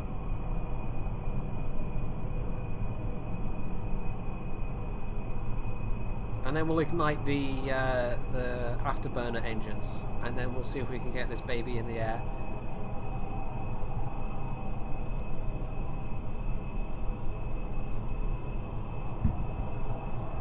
$270? I think we can make 300, you know. Yeah, the Panthers aren't lit yet. I'm taking Brett's suggestion that I let the... Oh, okay. Oh, it just... Oh, hello. They're now going back to 250. Now it's going back up slightly again. Okay, we'll just try next stage now for science. Oh, they immediately flamed out. What? Cause intake air deprived. How do we not have enough air intakes? How do we seriously not have enough air intakes? I don't know, but we need literally all the engines to be going at the same time. Well, they're now at 300 plus kilonewtons.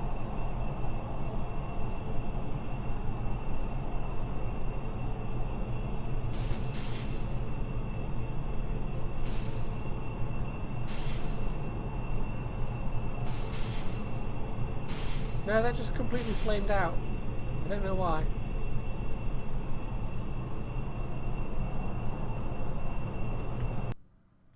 We'll try it again, but we'll do it quicker. See if that makes a difference. Yeah, we might need to get moving quicker.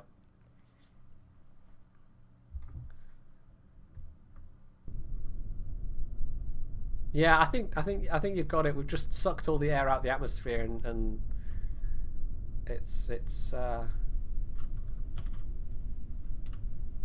basically created a vacuum around the ship, and that's why it's not working correctly. Yeah, that's it.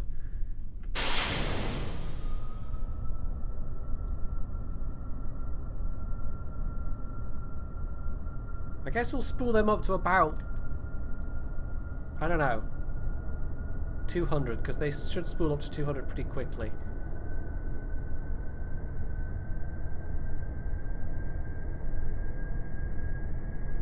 And then we get the extra stage going.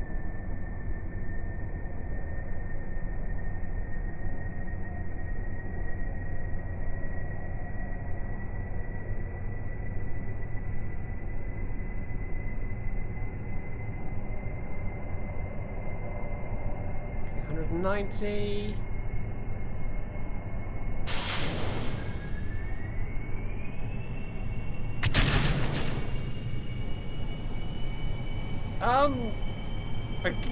I think it's still not quite enough thrust. We're sinking slowly but inevitably towards our doom. Oh, it does look magnificent though. Look at it. Look at it. Oh, we've arrested our descent. We're hovering. Oh my god, we're actually hovering.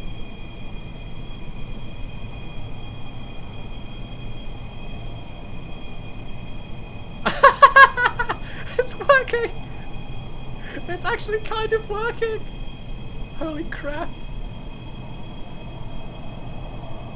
Tio, the whole point of this madness, the entire point of this utter lunacy is that, but, oh my, it's going a bit sideways, is that we kind of take off using the jets. And that preserves, you know, we get a couple of 1,000 meters up in the air and then we launch the rockets, and that basically gives me more delta V. But my god, it's actually flying. My god, look at that. Holy crap. That is amazing. I mean, my frame rate is probably about 15 FPS right now, but still. That's just simply incredible.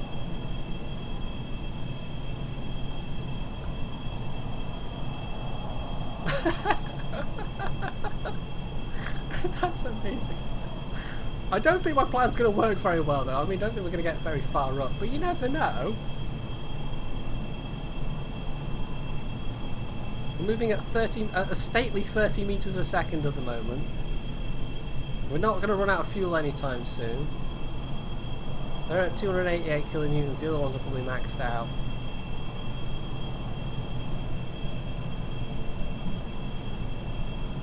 We've lost an engine? I don't think so.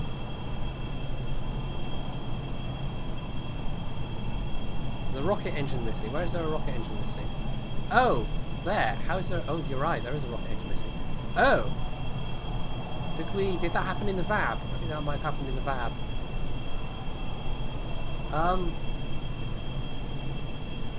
It might give us a slightly unequal thrust. 40 meters a second. Yeah, no, I see it now. Yeah, I don't know how that happened.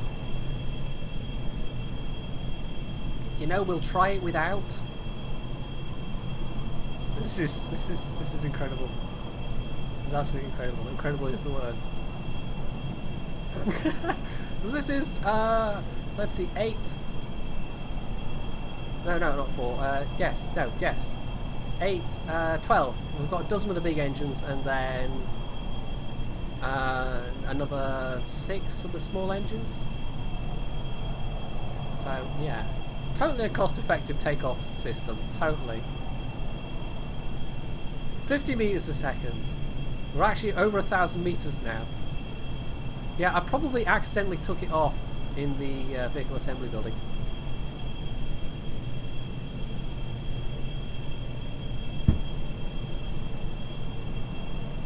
Right, we seem to be not really going much over 52 meters a second. We're slowly climbing towards 53 meters a second, but if we can get up to, say, 5,000 meters and then ignite the main stages, and then we realise that we've got unequal thrust and it all goes horribly wrong, probably.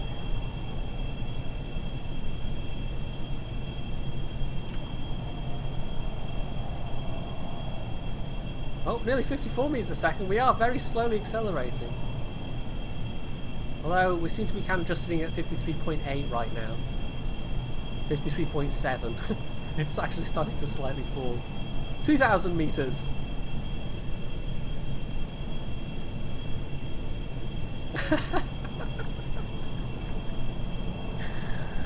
Oh, this is 53. Okay, the meters per second, the velocity is actually slightly falling now. And our engine impulse is slightly falling as well because we're getting slightly higher up in the atmosphere. So we'll go up to, say, 3,000 meters. We'll see if we can get to 3,000 meters. By which point we already would have burned off the outer rocket stages. So, you know, it's fuel efficient is what it is. Yeah. And we're going to see if we can make it while we're missing an engine. So 2,600 meters.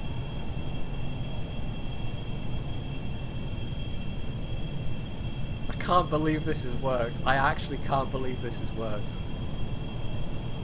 We clearly did need all those extra engines. 2,800 meters. It's efficient, Sombra. I don't know what you mean. It's very fuel efficient. And it's obviously a very, very efficient design. Clearly. It's a good thing I'm not trying this in career mode. Is all I can say. Right, 3,000 meters. We'll stage.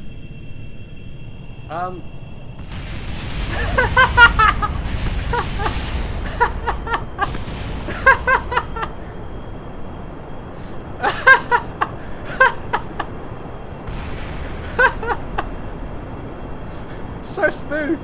So smooth! Oh! I probably should have killed the throttle before I tried that. We also knocked off all of the radiator panels and probably... no, the solar panels are fine. It's fine though! Jeb may have slightly cacked his pants a bit, but it's fine.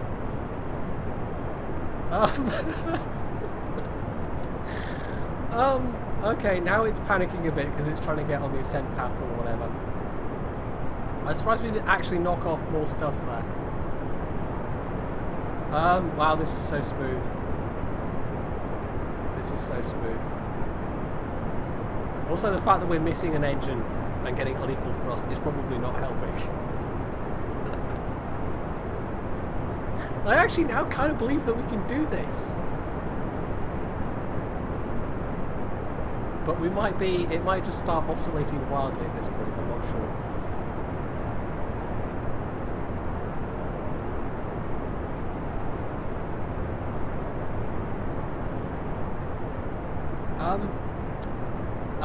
Yeah, okay, so the actual, we're getting a little bit of, yeah. I think the unequal thrust is really not helping. What are my delta V stats?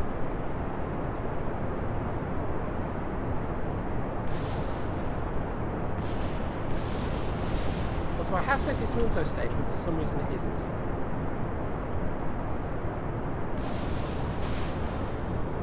Oh, probably because one of the things still had fuel in. Yay! Explosions! There probably wasn't anything important. I'm sure it's fine. I'm sure it's fine. Yeah. Anyway. I don't know why it's showing that we have an empty tank. Unless it's inside... No, wait. What tank is it showing as empty? For some reason this one's showing as empty. Why is this one emptied already? I don't know. Probably because we were missing an engine.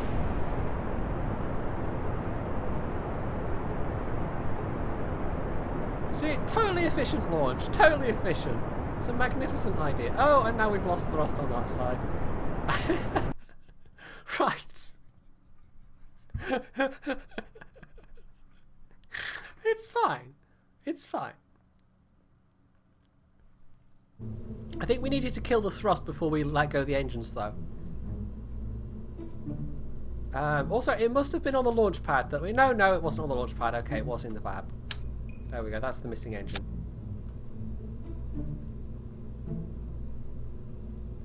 You know what? I think that actually was... I think we can maybe try that again. Maybe.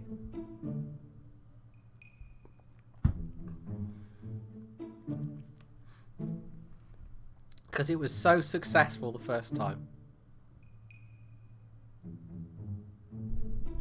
We might stage a bit earlier this time though, not sure.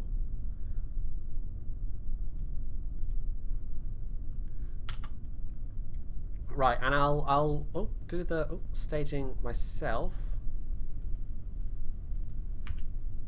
This time. We'll turn off auto staging for now, but we'll have it auto staged later. Okay.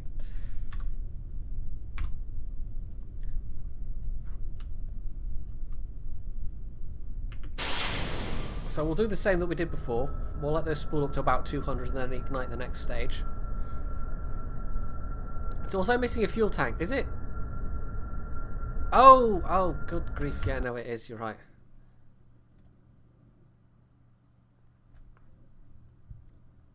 We kind of screwed up the ascent stages there. I don't know at what point I managed to steal that, but I did. It was on the other side, wasn't it? And of course, that bottom fuel tank is the one that ties into the asparagus staging, so it's kind of screwed over the whole thing slightly. Right, no wonder that inner tank. No wonder the thrust was all over the place. Right, so that is staging there, and that's staging into the main tank. Okay, right, yeah, that slightly screwed up the asparagus staging, which was throwing the whole thing off. It was that was causing the problems. It wasn't anything else with the design. The rest of the design was perfect. Yeah.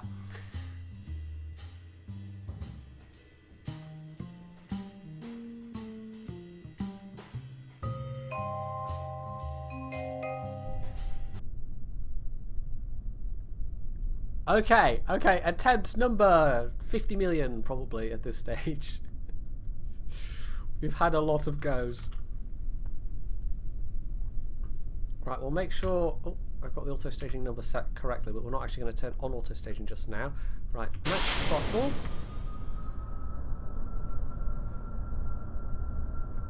See you, Tio. Thanks for joining us.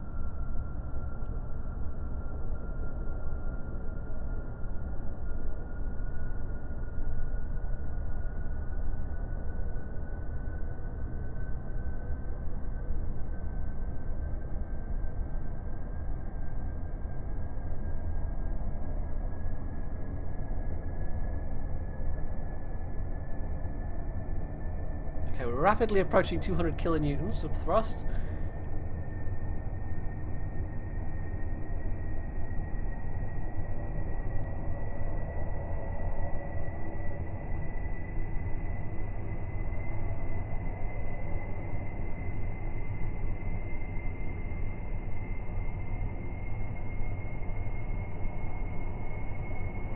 I think we might actually be sensible. Like, there's probably very little chance this will actually result in a successful launch, but if it doesn't, I think after this one, I promise we'll be sensible and just do some SRBs. Right, the Panthers spool up really quickly, which is nice. Let's let go of the launch clamps. We're actually just about stationary. It takes a little while to build up enough kind of acceleration to go upwards, but it will go upwards. We now know. Though it's healing over a bit. But the fact that Panther's convector is quite useful here. Although this is actually healing over far more than last time, and I don't know why. It's trying to turn into a plane, and it's not succeeding. It's really not succeeding. Rip.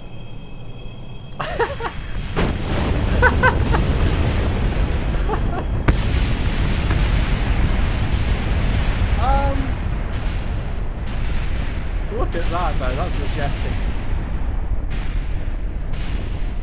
The TOG survived, you know. It takes more than that to kill a TOG. Hey, Conway! So this could have gone better. We're trying to get a Space TOG into orbit, Conway.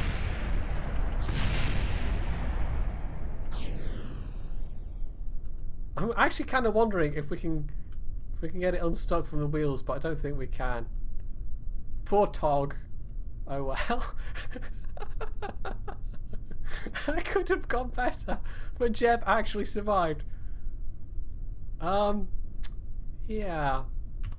Okay, you know what? This was a lovely idea. And I'll actually save it as a separate thing. But yeah, I think we'll go with some SRBs. So we'll save this as the Space TOG Mark, or the Space TOG JATO. There we go. And then we'll load.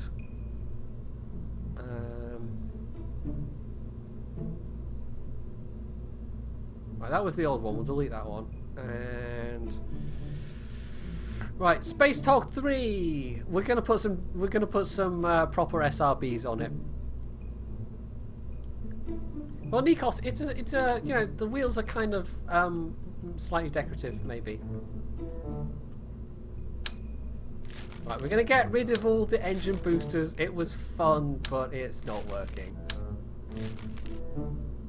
So we're just going to go with a far more boring, sensible SRB option. But hey, we actually got it to take off with those boosters, which I think is kind of a bit of a minor victory, if nothing else.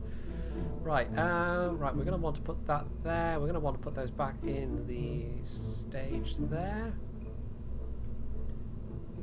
And we're going to want to look at Delta V stats.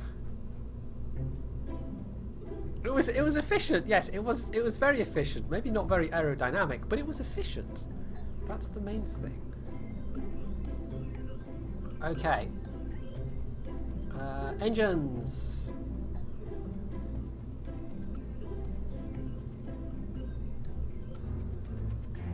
Right, we might. Do I put them on the outer stack? I think we will, because they're going to knock stuff off if I actually attach them to the TOG itself. So we'll get rid of those separators.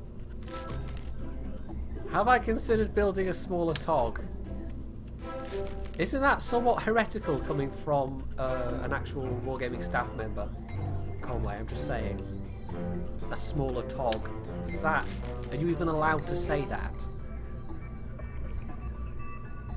Okay, we'll go with the big SRBs. We'll... What's the options? Yeah, no, I think we will. Or I could go with thumpers. Thumpers are actually not bad, and we can limit the thrust so they burn longer, basically.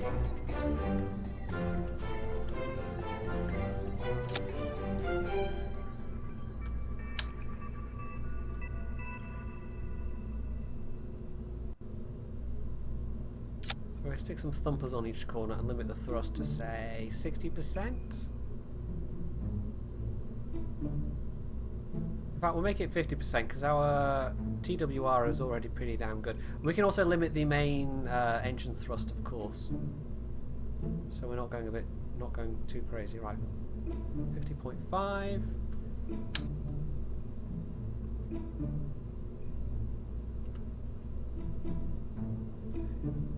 The thing is, Conway, I mean, with the first mission, the astronauts got a bit worried that it wasn't very safe, and so what better to go to space in if you think it's not very safe than a tank? And what better tank is there to go to space in than a TOG? Because the TOG is the best tank there ever has been. Although it's probably slightly heretical of me to say such things, you know, when there's the AMX-40 and the Mouse in contention as well. Right, I've actually slightly misplaced those, haven't I?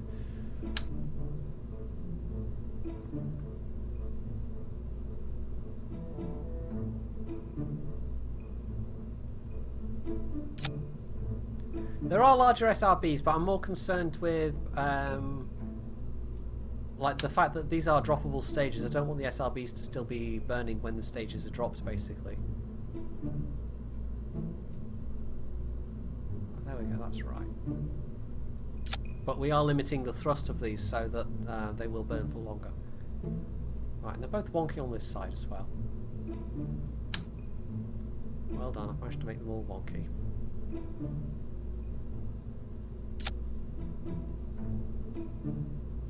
That's correct.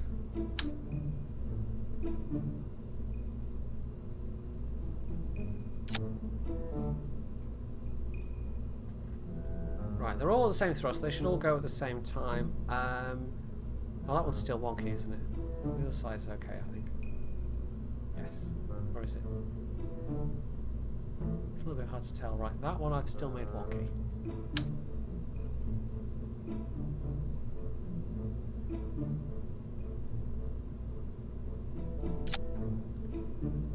Okay.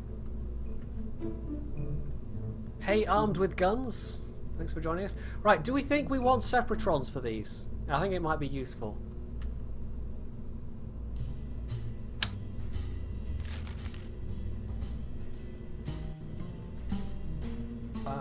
Where are we?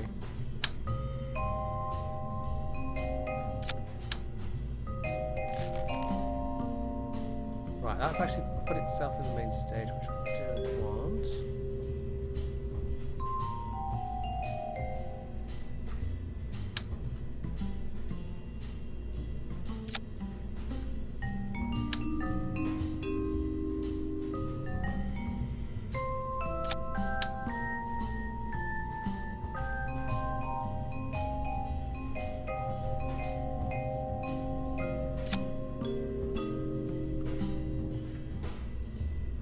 I think we maybe want that stage ahead of that stage, because I don't know how quickly these will burn out. So we might need to do a little bit of reverting to see if we've got the staging in the correct order, because I can't tell at the moment how long the SRBs are going to burn for.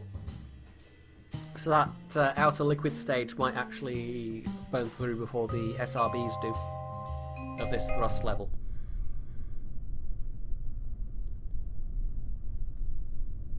Right, so auto stage 4 and we'll do that. Turn on RCS. Well, honestly, this is much less fun, but probably a little bit more likely to succeed.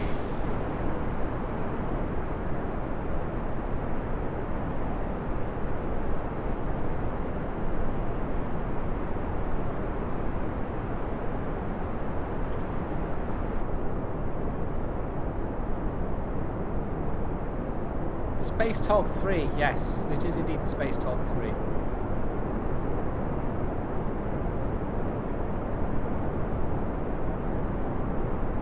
Right, how are we doing on the SRBs? Yeah, I think the SRBs, the outer fuel stages, the liquid fuel stages are going to run out before the SRBs do.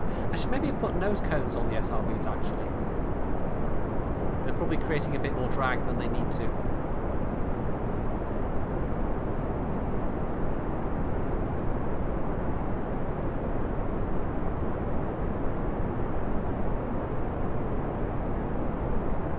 Yeah, these are actually burning relatively slowly. So we'll see how this goes. But they should burn out before the inner liquid stage does. We'll see. We'll see how it goes. We're testing out a new configuration here, so it might take a little bit of tweaking. Although I'm going to be doing the stream for another, say, 35-40 minutes at most, at which point I'm going to go get food and then I'm going to record some CK2 today, which is going to be good news for those of you that like CK2, I suppose. This may also make it up to the channel as a VOD. Right, we're having one of the stages, I think I've got my piping wrong, because one of the stages is running out of liquid fuel early. I might have to check that.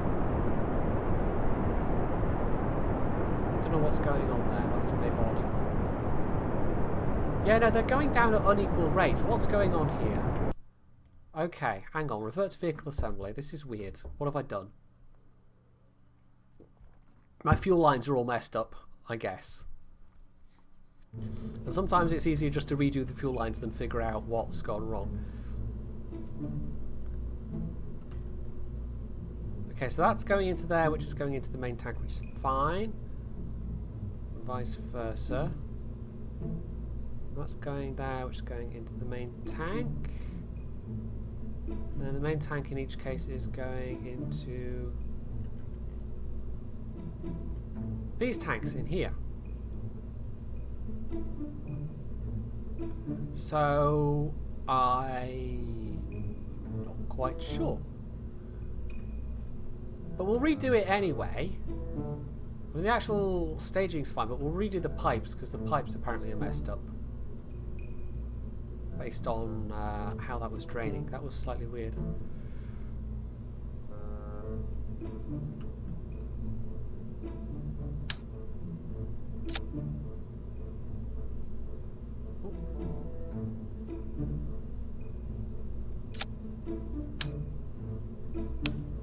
Oh, for goodness sake. No, that's not what I wanted to do. Just let me... Oh, for goodness sake. Let me click the thing. Let me get... No. Let me... Oh, for goodness sake. Right, now, let's just hit Control Z.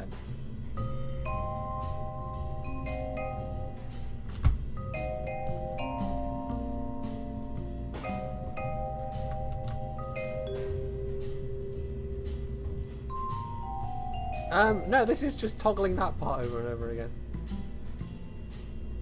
I can't actually now grab this little phantom fuel line. There we go, right. zoomed really close, that fixed it. Okay.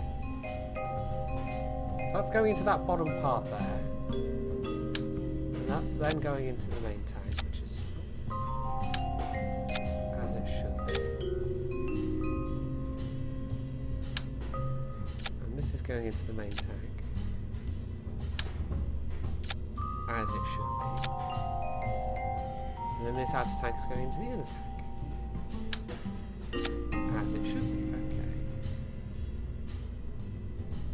See, nothing wrong with the staging so far.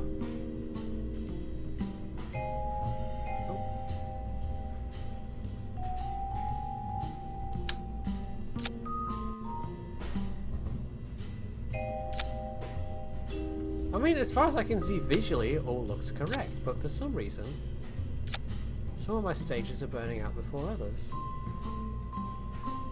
A talk with asparagus staging, exactly, Hildebrand. We're doing advanced engineering here.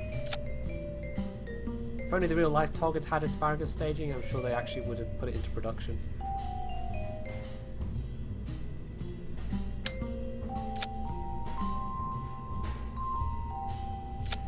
Okay, as far as I can tell, this is fine. We've got... These are all LVT-30s, right? I've not put on the wrong engine or anything like that.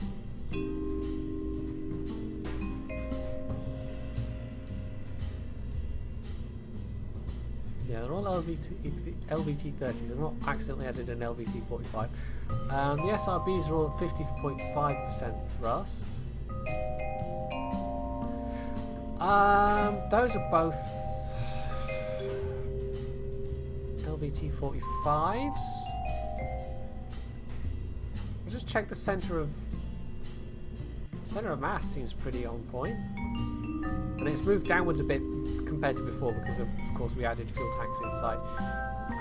Center of thrust, right between those two engines. It's fine.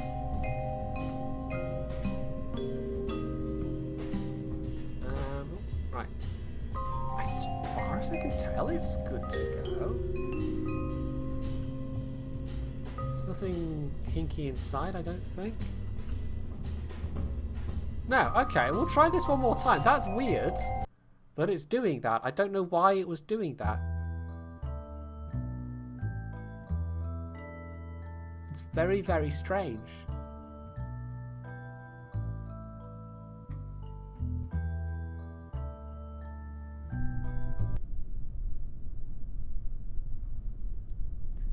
Oh, how have we got... Oh, okay. No, we don't want 2 crew members. Yeah, why have we... I don't know. I didn't... Sometimes it remembers the crew members, and other times it doesn't remember the members of your crew. Because you have to remember the members, yes. Okay. Just Jeb. I'm going to try this, and hopefully it doesn't do weird things that I don't understand why it's doing them. That was a good sentence. English! I can English.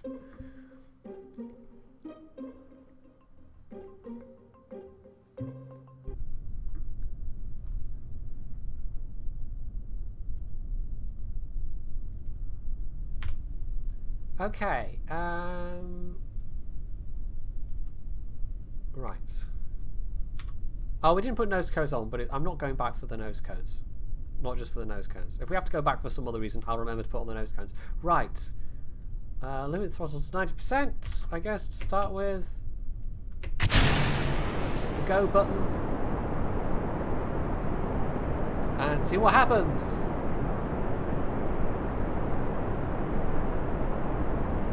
Now I can actually, usually I don't do it because it's kind of, it has way too many flags on. You can watch liquid fuel and see what's happening. Although that's rather a lot of labels, I'm not sure actually that's very useful.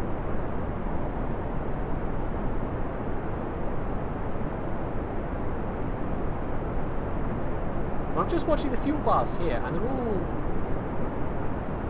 they're not all quite going down at the same rate, which is weird. Why aren't they all going down at the same rate? We have the same number of tanks on each stack. Just trying to spot any anomalies that would explain this.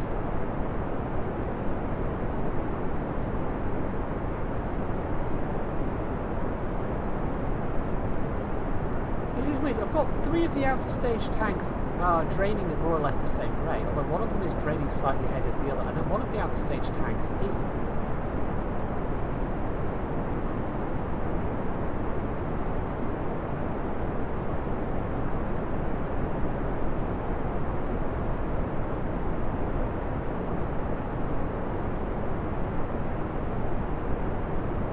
Okay, for some reason this one here is draining really quickly.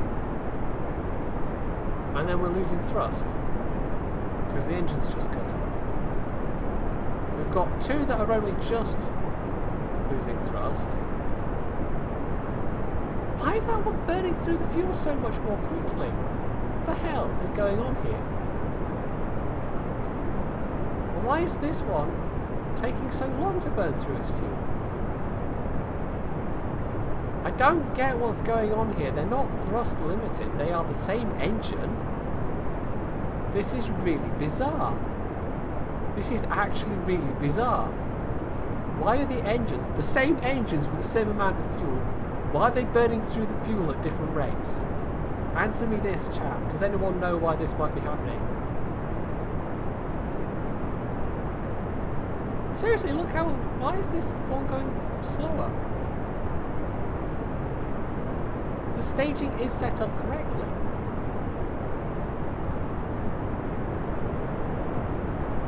Those tanks are draining into that tank, so I don't understand what's going on here. This is something very anomalous. So we're actually just lugging dead weight right now. That's really freaky. Why is that?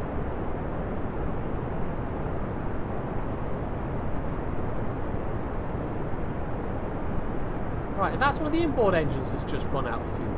And we haven't actually ditched the outboard engines yet. What the hell is going on? This was working when I had a bunch of jet engines strapped to it. This is bizarre. What's happening? I do not understand this. I absolutely do not understand this. Smartass is just like, I think it's supposed to be like smart assistant. It's just a vaguely amusing acronym. Right, this one here. Why is this one still thrusting? How do you have any fuel left? Where are you drawing fuel from? Oh, why is that? Oh, what? Why has that got a line into the main tank? Okay, that's one I missed. Okay, revert to the vehicle assembly. I am confused. How did that happen?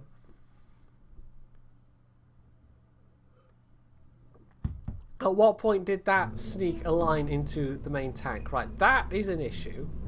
Okay. No, I just moved the whole assembly there. Yes, I thought you might enjoy that little mark. Right, that was causing some weirdness. Have we got that on any other side? No. But that one fuel line wouldn't explain everything that just happened, surely. We'll try that again. We'll make sure the crew setup is correct this time. Anyway, yeah, I thought you might enjoy that little mark. I've heard you enjoy a bit of thrusting. Yes. Anyway. God, this is as bad as World of Warships with all its, you know, straddling and penetration. This one is all about the thrust. Yes. Right, let's try this and hope that it behaves itself. We'll keep a close eye on the fuel gauges this time.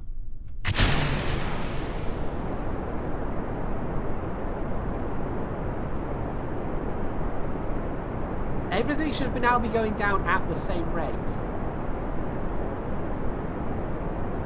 Maybe it was that one fuel line that was causing everything to be messed up because it was draining fuel from the main tank rather than from its own stack, and therefore that was messing up the next rocket along as well. I think maybe that was it. That was that one fuel line. So this is why you have to be careful with your fuel lines. Very, very careful.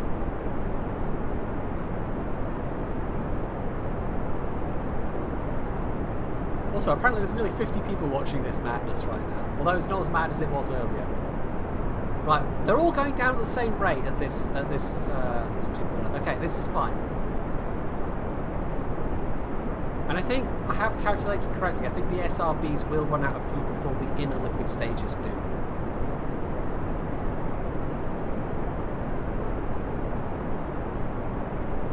So we're not going to have the inner liquid stages dropping with the SRBs still generating thrust.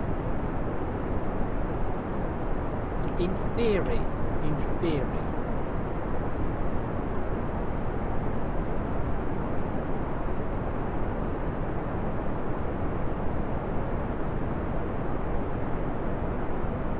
Okay, we're coming up on the first stage separation.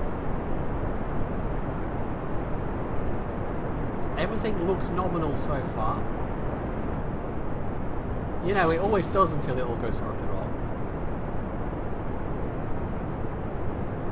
So there we go. The extra fireworks the SRBs make are quite nice. Right, we'll see. I mean, if the SRBs... What we can do with the SRBs, if they are running longer than the liquid fuel inner stages are, we can basically increase the thrust limiter so that it's burning through its fuel quicker. But I don't think they are, but we'll see. We'll see if that does that or not. Yeah, I know, I forgot the nose cones, didn't I? Rip. Oh well, I'm sure it won't make that much of a difference. It might have cost me a few meters a second of delta V. But hopefully not enough to like stop me from getting to orbit. So I'm actually going to drop thrust a little bit more. The throttle limited to 80%. We are still accelerating, but not that fast. In fact, I can put it to 75% at this stage, because when we start nosing over, I want to be not going that fast. We don't want to have that much thrust.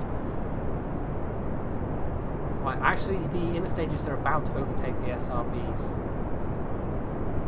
So we might need to set the SRBs to like 60%. In which case, we're going to have to go back to the drawing board. Well, not quite the drawing board, but back to the VAB very briefly. And I will remember nose cones if we have to do that. But we can see what happens if the... yeah, they're going to run out before the SRBs do. And they might separate with the SR... No, actually, no, they won't separate, will they? Because the SRBs are still going. So we're going to be dragging dead weight for a couple of seconds. And the SRBs must have still 10-15 seconds left in them. Right, there go the engines. I mean, it's not a major disaster. Yeah, 5 seconds left on the SRBs apparently, but it's just we're basically wasting delta V doing this. I don't think this is enough to warrant going back to the VAB immediately though. We already are throttled down. I suppose we could throttle down even more.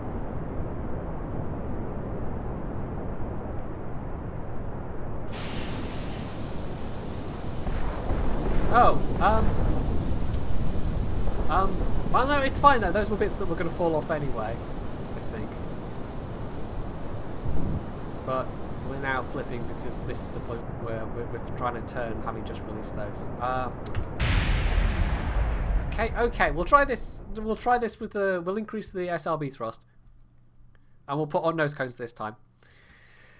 Ah, it was going so well. It was going so well. Someday the TOG will reach space. I mean, we've kind of reached, you know, the edge of space, but we've never quite made it into an orbit. And we'll also, I think, need to change the direction of those little separatrons. We'll need to split them around. I'm actually going to do it the quick and dirty way and just rotate them 180.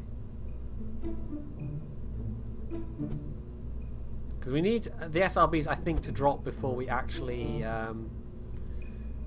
start turning. Otherwise, there's a danger of collision. And they did collide, but they collided with an empty stage, so it didn't actually matter.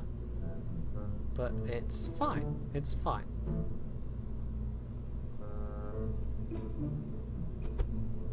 Well, you know, they did extensive wind testing, wind tunnel testing with the TOG at Farnborough, Hildebrand. It's well known part of the TOG's history. Right, so we need to increase that to, should we say 65%?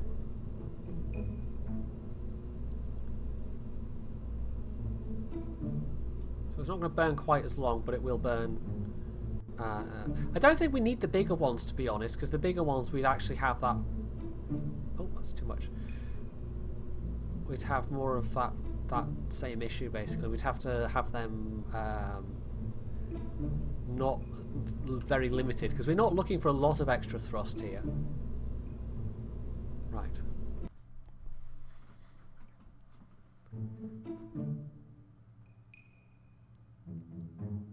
Attempt number 5,000,001. I think there may be, I mean, the turrets are not exactly the most aerodynamic feature. Well, yes, I suppose that's true, armed with guns. Install 2 more orange engines on top and the bottom of the TOG. What do you mean by orange engines? These ones? So you're saying I should have an engine here and an engine here, and then they can, yeah, that'll, well, it'll definitely stabilize things, you know, in a stationary fashion. Right.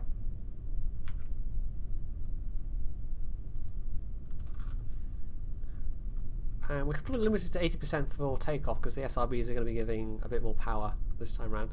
More power! Reverse side scrape the TOG into orbit, absolutely.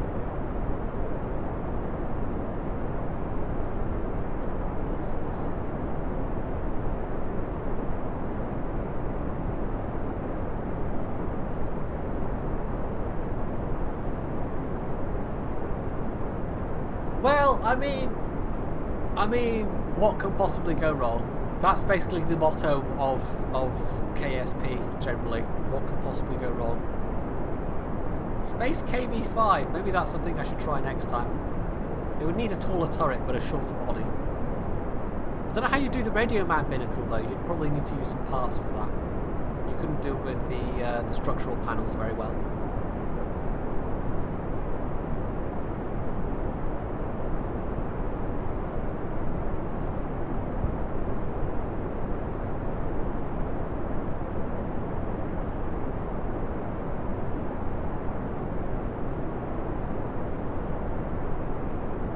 Well, we're looking good so far.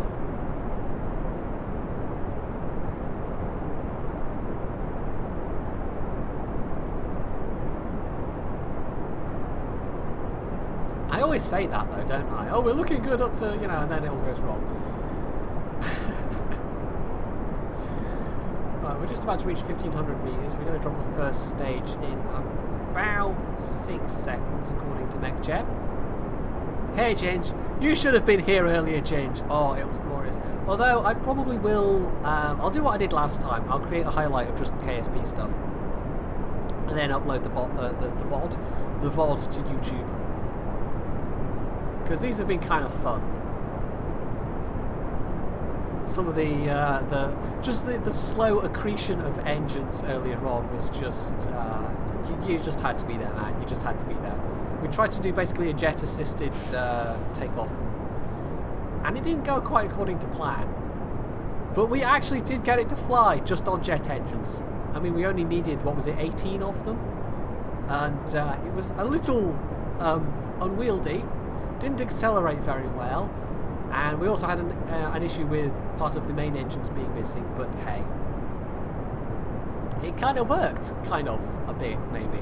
It was efficient, yes, it was efficient. Right, so we've got 15 seconds left on the SRBs. We can actually throttle down the main engines more to, let's say, 70% for now. The SRBs will drop off, and the second liquid stage won't be too far behind. So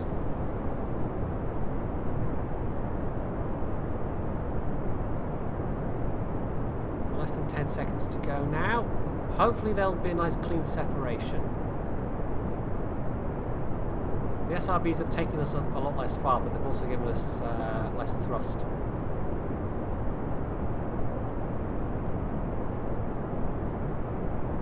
Okay, we're about to separate. Hopefully the separatrons are correctly placed. Okay, there we go. Nice clean separation. I haven't knocked anything off this time.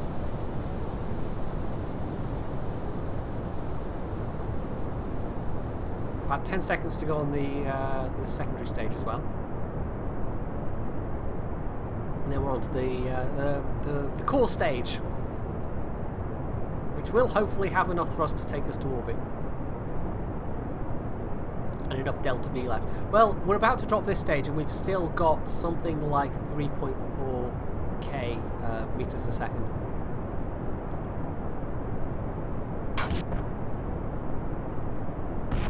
So we're looking good so far. We're going to start turning reasonably soon as well, which hopefully we will drop these stages first and then turn. Okay, there we go, stages away.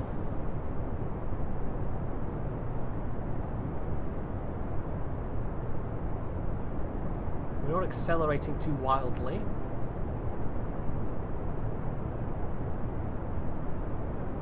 I'll drop it actually by another 5%.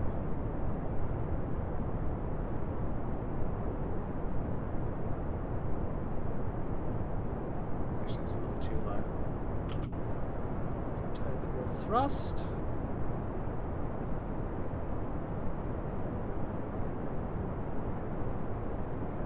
Okay, we haven't immediately flipped out, which is good.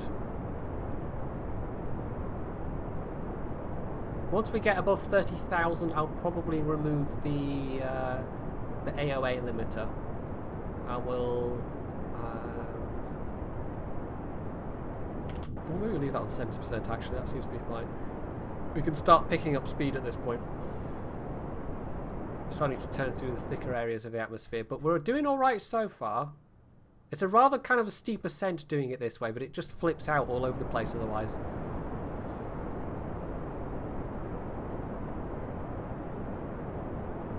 So we've got about 70 seconds burn time, 2,000 meters a second delta V on this stage, and then 800 meters a second delta V within the TOG itself.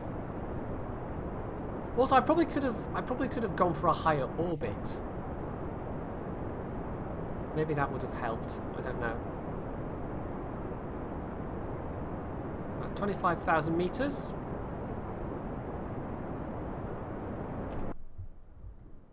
How are we doing? Apoapsis is 35, 36,000. So we're about halfway there.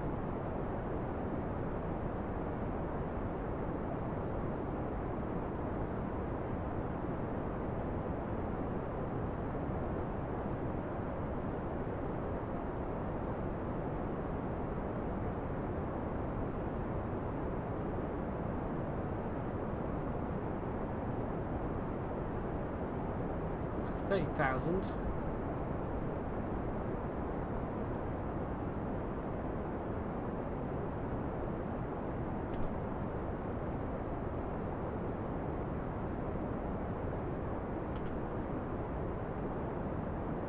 I'm going to turn off the AOA limiter.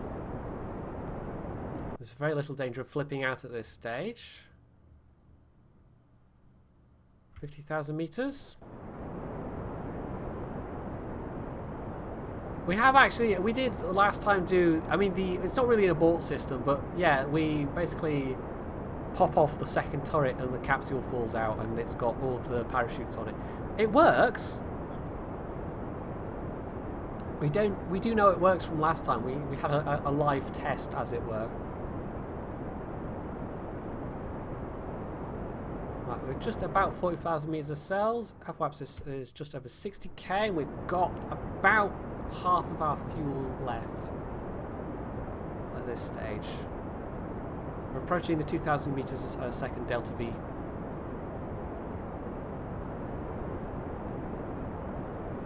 The wheels do look a bit unimpressive, honestly, but there's no... I don't know how to make the wheels look better. There's no better wheels in stock KSP that I could have used. Like, there's the really huge rover wheels, but then you have a problem with Right, we're just over 70k at apoapsis now, so that's technically in space. 30 seconds left on this, on the orange tank sections.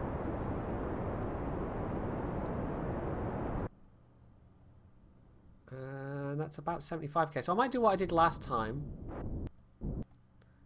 And disengage the autopilot and then use the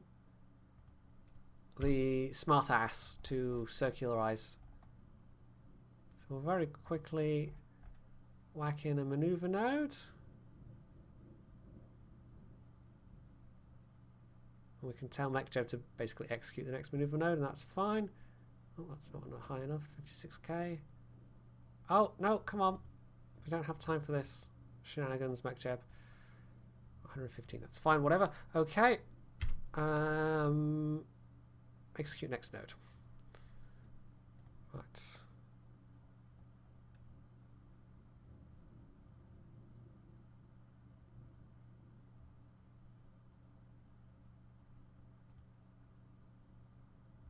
Now it won't. No, it won't auto warp because we're too close, basically.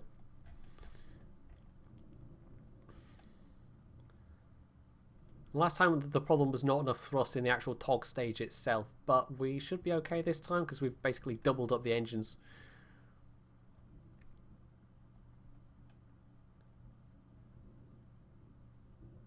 We could actually deploy some of the radiators as well, just because why not?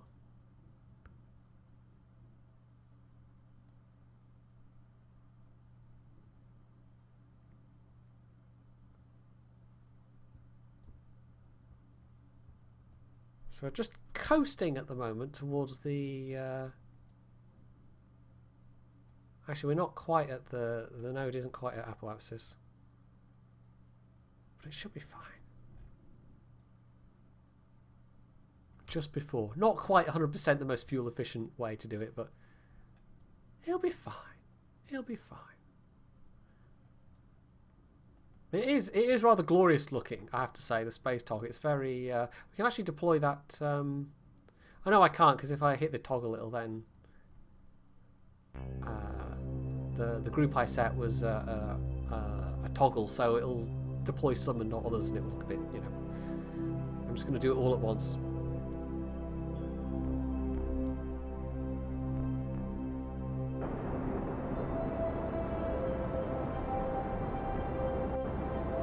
Right, we mostly have enough fuel. I think the SRBs have done their job because we have more Delta V available in the big tanks than we did last time. And the fact that I asparagus staged the inbuilt engines on the TOG. That seems to have done the trick as well. Also, hey, the radiators actually do radiate the heat away from the engines. That's cool. I should deploy the other radiators then. So even just ordinary engines, they will radiate the heat away. So we mostly have enough Delta V left in these big orange tanks. They will detach, and then the final bit of circularization we'll do with the inboard engines, if you like, or the onboard engines, whichever. Both are correct. So about 15 seconds left on the main sails, and then we'll have to thrust for a little bit with the inboards.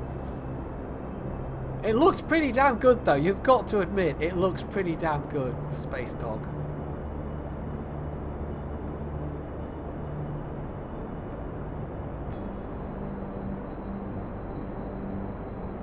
Okay, we're going to jettison the big engines in about 5 seconds. And then, hopefully, we now have enough. We have enough thrust for the last couple of 100 meters a second Delta V to circularize, although I think we've mostly circularized. Well, we're not far off. Okay, there we go. They're away. Why aren't they away? Jettison. There we go.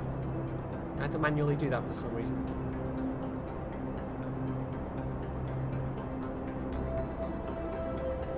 I don't know why I had to manually do that, but I did. And I can also toggle the solar panels. Toggle. I had to toggle the panels. Yes, it's look at the Space TOG. It's magnificent. I can drop the lower turret, but we're not going to do that just now. Ashmodial. I think we've done it, boys and girls. I think we're going to do orbit in a TOG. Look at that, the line is slowly creeping round. I think we're going to do it. I think we're going to do it. The fastest a TOG has ever travelled. I think so. We're actually going over 2,000 meters a second right now. I don't think any TOG has ever travelled over 2,000 meters a second somehow. Right, last 100 meters a second delta V. And we're going to be left with about 500 meters a second. And I hope that's enough to rendezvous with the space station. If not, we've just stranded the TOG in orbit. But that's fine. That'll be a problem for the next stream. Because this would be an awesome place to end this stream. With the TOG actually making it to orbit. Look at it. Look at the space TOG. It's magnificent. Right, here we go. Periapsis is over 70k. That's what we need. So, basically, we are now clear of the atmosphere on all sides. We're not going to be skimming through and unintentionally aero braking. We've done it! Space TOG! We've done it, everybody! Space TOG OP! Oh, look at it. Look at that. That's magnificent. Right, okay, we can actually force roll as well, so it's, oh, hello, bit of a wobble.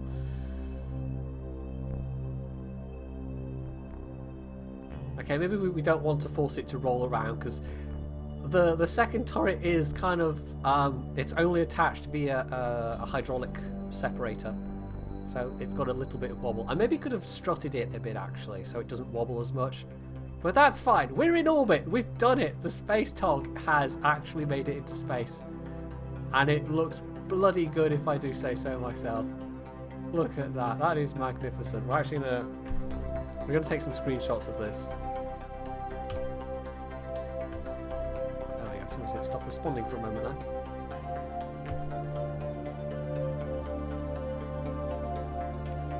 I don't know why the rear radiator panels are glowing and not the forward ones, but anyway, I'm trying to find some good angles here.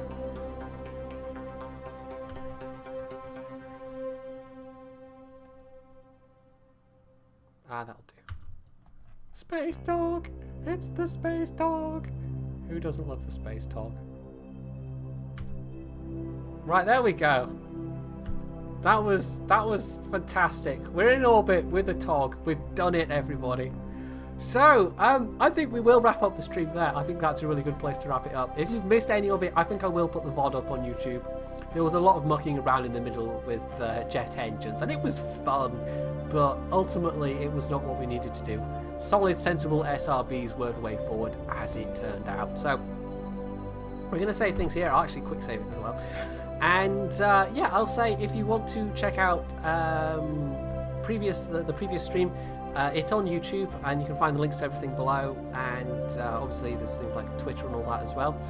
I hope you've had fun. I've had fun doing this. KSP is always fun. I probably will be doing more games like this when I'm streaming because, well, I'll say go and watch my most recent video on my mods video for 9.13 because it does include a bit of explanation about what's going to be happening over the next month, and it kind of pertains to Star Wars in particular. So I'll say, even if you're not interested in my mods, go and watch that, and it will explain some things. So in terms of streaming though, I will be doing more stuff like KSP and other single player games basically, because I can't trust the internet right now, and I have a long time to wait until I can see Star Wars, so that's how it's got to be, unfortunately.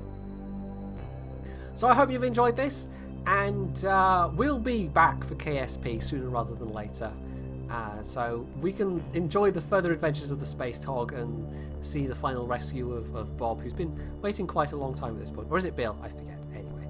But yeah, in the meantime, I hope you've enjoyed this, and I hope to see you back for the next one.